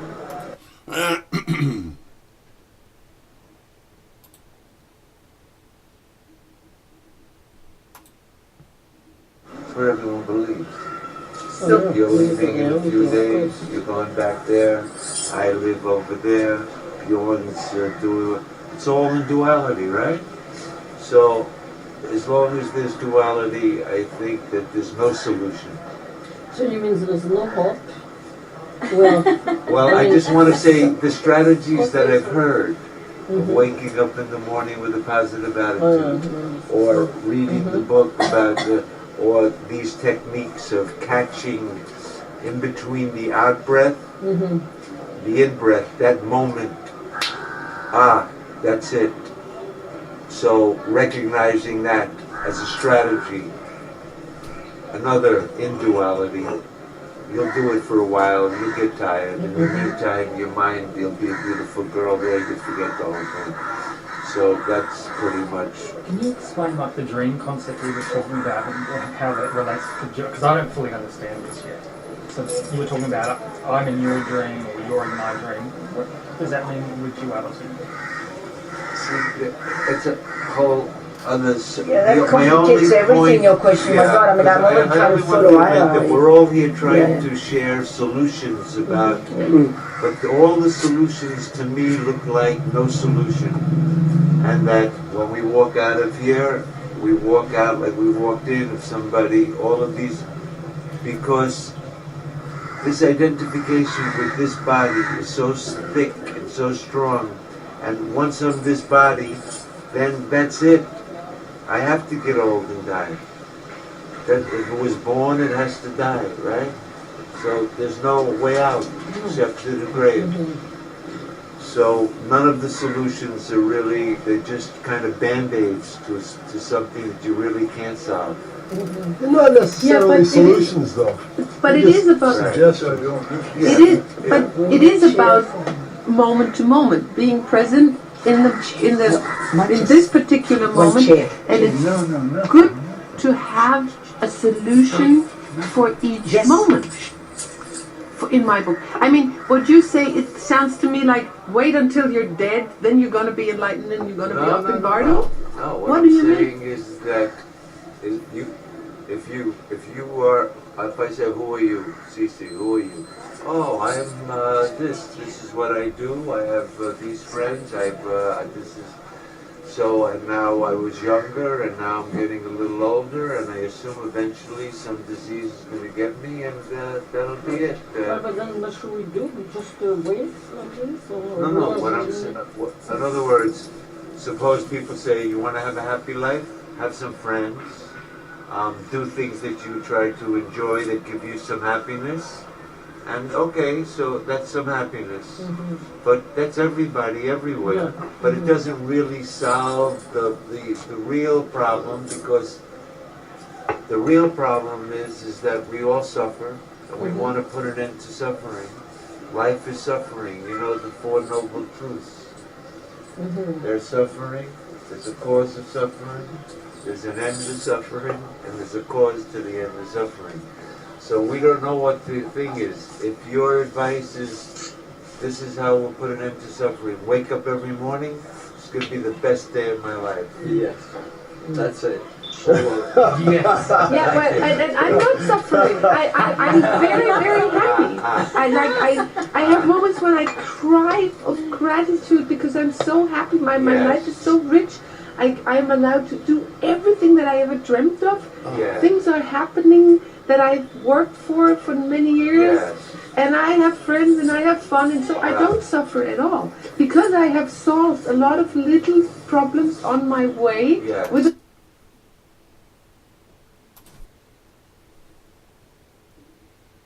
my life is so rich. I'm allowed to do everything that I ever dreamt of. Things are happening that I've worked for many years, and I have friends and I have fun, and so I don't suffer at all, because I have solved a lot of little problems on my way with a lot of techniques, tricks and techniques. And it's made your life happier and more Very fulfilled, happy. understood. There's a verse in the Gita that says, all of these happinesses that we get in life, they all have a beginning. Suppose you have sex. It's great. And so that had a beginning.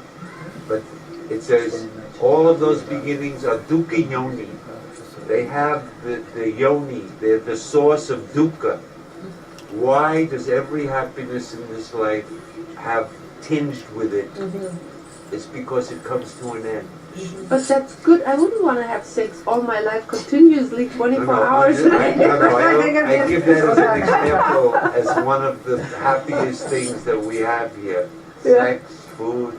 So, but they have a beginning and an end. It's okay. So, well, that's the defect of it, because everybody, I think, wants unending happiness.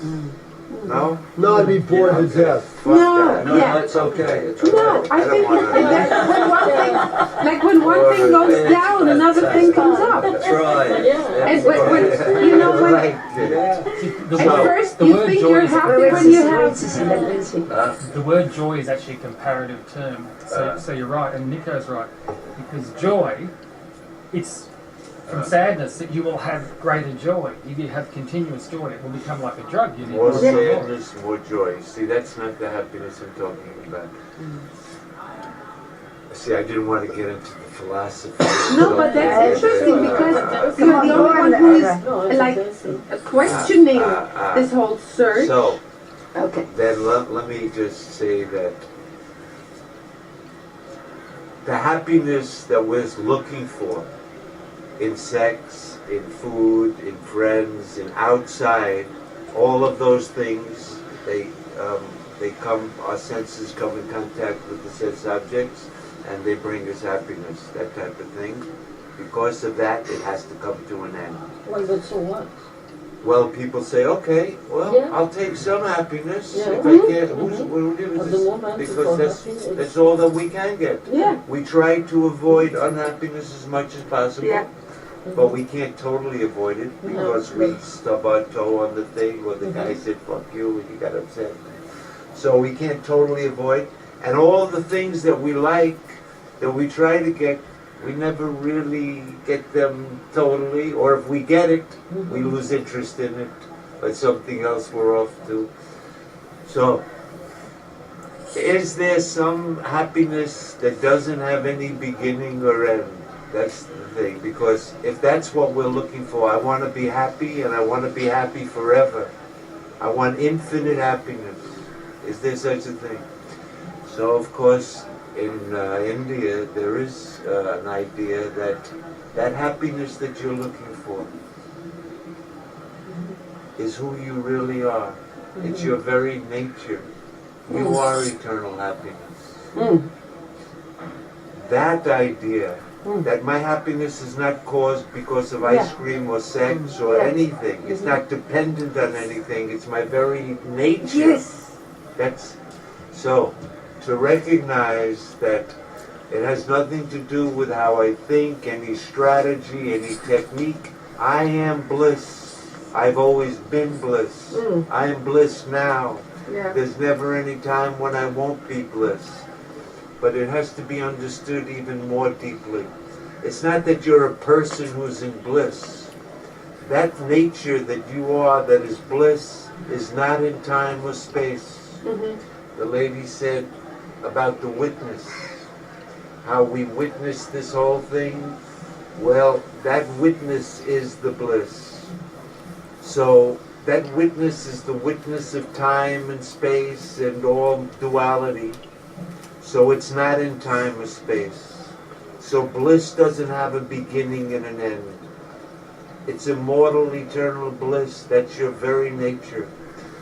So this strategy of just recognizing that, but in duality, anything you do, any strategy, any technique, any effort you make is already kind of a problem, and it really won't solve it. It won't solve it. After you get off the stage, you got to come back down and deal with the rest of the bullshit. But what you say is to find your true nature. That resonates very much with me, because I think when you find the thing that is totally you, your archetype, your nature, your calling, the reason for your reincarnation, there is a reason why you are here, why we are here. And I think when we go on a search, we find out that reason, and then we are able to fulfill a very important part in this whole life on this planet. We are part of a big plan. That's how I feel it sometimes. And it's not my own bliss or my own happiness, it's to fulfill my part. And when I do this, bliss is automatic, and it is the true nature of it all. If we come together and everybody does his thing and nobody is exploited or being used or being pushed into something, we can all be happy. And of course we have our ups and downs, but the true nature behind is is bliss. Well, if I may, I just wanted to say, I understand what you're saying, but there's I think, a more profound and subtle way of understanding this business, which is that bliss, which is your eternal nature, is in fact the only reality. There's no bunch of people here. You don't have to make anybody happy. Nope. In the Upanishads it says like this: where there is duality, as it were, then one sees another, one hears another, one knows another. But when to him all has become the self alone, that blissful self, but when to him all has become that self alone, what will he see, and with what? What will he hear, and with what? What will he know? When you understand this truth that my bliss is the only reality, that's all that ever was, there's no duality. It was me that appeared as Sisi and Gypsy in time and space. I am Shiva. I am that eternal, unchanging consciousness that appears as this whole universe of duality. To realize that is maybe a way to get out of the samsara of that I was born, I'm getting old, I'm going to die, I'm waking up this morning and I got this strategy, today's going to be the best day of my life, or I'm going to have positive thoughts, or I'm going to surrender to some God, or I'm going to forget the whole thing. All of those strategies are not going to be sufficient. I have one last very important question. When you die, you meet you meet soulmates after death. Who are they? What I'm trying to say is that you were never born and you're never going to die. There are no soulmates. You're the only reality. You know, in Sanskrit, there's a very famous little sentence, 3 words. Tat Tvam Asi. You are that. You, who you really are that non-dual reality, that ekam advityam, one without a second. There's one reality which is without a second. It's infinite bliss. You are that. Tattvamasi. You don't have to become that. You don't need any technique to do that. It has nothing to do with your attitude when you wake up in the morning. You never woke up because you're always awake. You are the eternal consciousness which never sleeps, which is always present, which is never hidden, which is always shining. Presence. Tattvamasi. You are that. If you realize that, that puts an end to the dream that I was born, I'm getting old, there's other people here and I should help them, and all of this. So anyway, of course, it's a very esoteric type of teaching. It's nihilistic. And it seems like world denying, and He claims to be God too. many people. You are God. Of course, That's it's exactly that. the sentence The that claim. you are God. that one God, which is the supreme infinite bliss, that's your true nature. That's in India. The ancient Upanishadic teaching is that. You are that. Then when the teacher says that, the student, if he's ripe enough, at the very moment that he hears that sentence, he realizes, Aham Brahmasmi, I am that Brahman. Then it's over. Because once you're Brahman, and you've realized that, not because some guru said it or some book or said, so no matter what happens in duality, your own experience, you're okay with it because you're always you recognizing. see it as clearly as the Brahman. palm, as a fruit on the palm of your hand. I am that. I was never born. That's the only reality. In the Gita, there's a verse that says, Na sato vidyate bhavaha, na bhavo vidyate sataha. For the unreal, there is no existence. But for the real, there's no non-existence. That witnessing consciousness inside of you never goes out of existence. It witnesses the whole waking state. It witnesses your whole dream state with all the people, the dream time, the dream space, the waking time. That witnessing consciousness never changes. That's the reality. Mm-hmm. That witnessing consciousness is bliss. There he is. Why is it bliss? It's not bliss like when you eat ice cream or have sex. No. It's the bliss of non-duality. If you think of how you were in deep sleep, when there was no world, no friends, no ego, no body, that bliss, that's not caused by anything. It's your very nature. How you were in deep sleep, that's how you are right now. Never change. Man, that sums it up. You don't wake up, go to sleep. You're That eternally is awake. indeed recognized. That's the nature. When I smoke good marijuana, I You get can it. understand that 100%. No, I smoke good marijuana. That's silly. I smoke good marijuana. She didn't acknowledge what he just said. That statement he just said right there. That's it.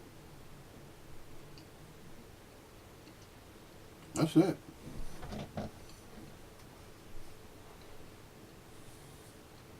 Leave it there.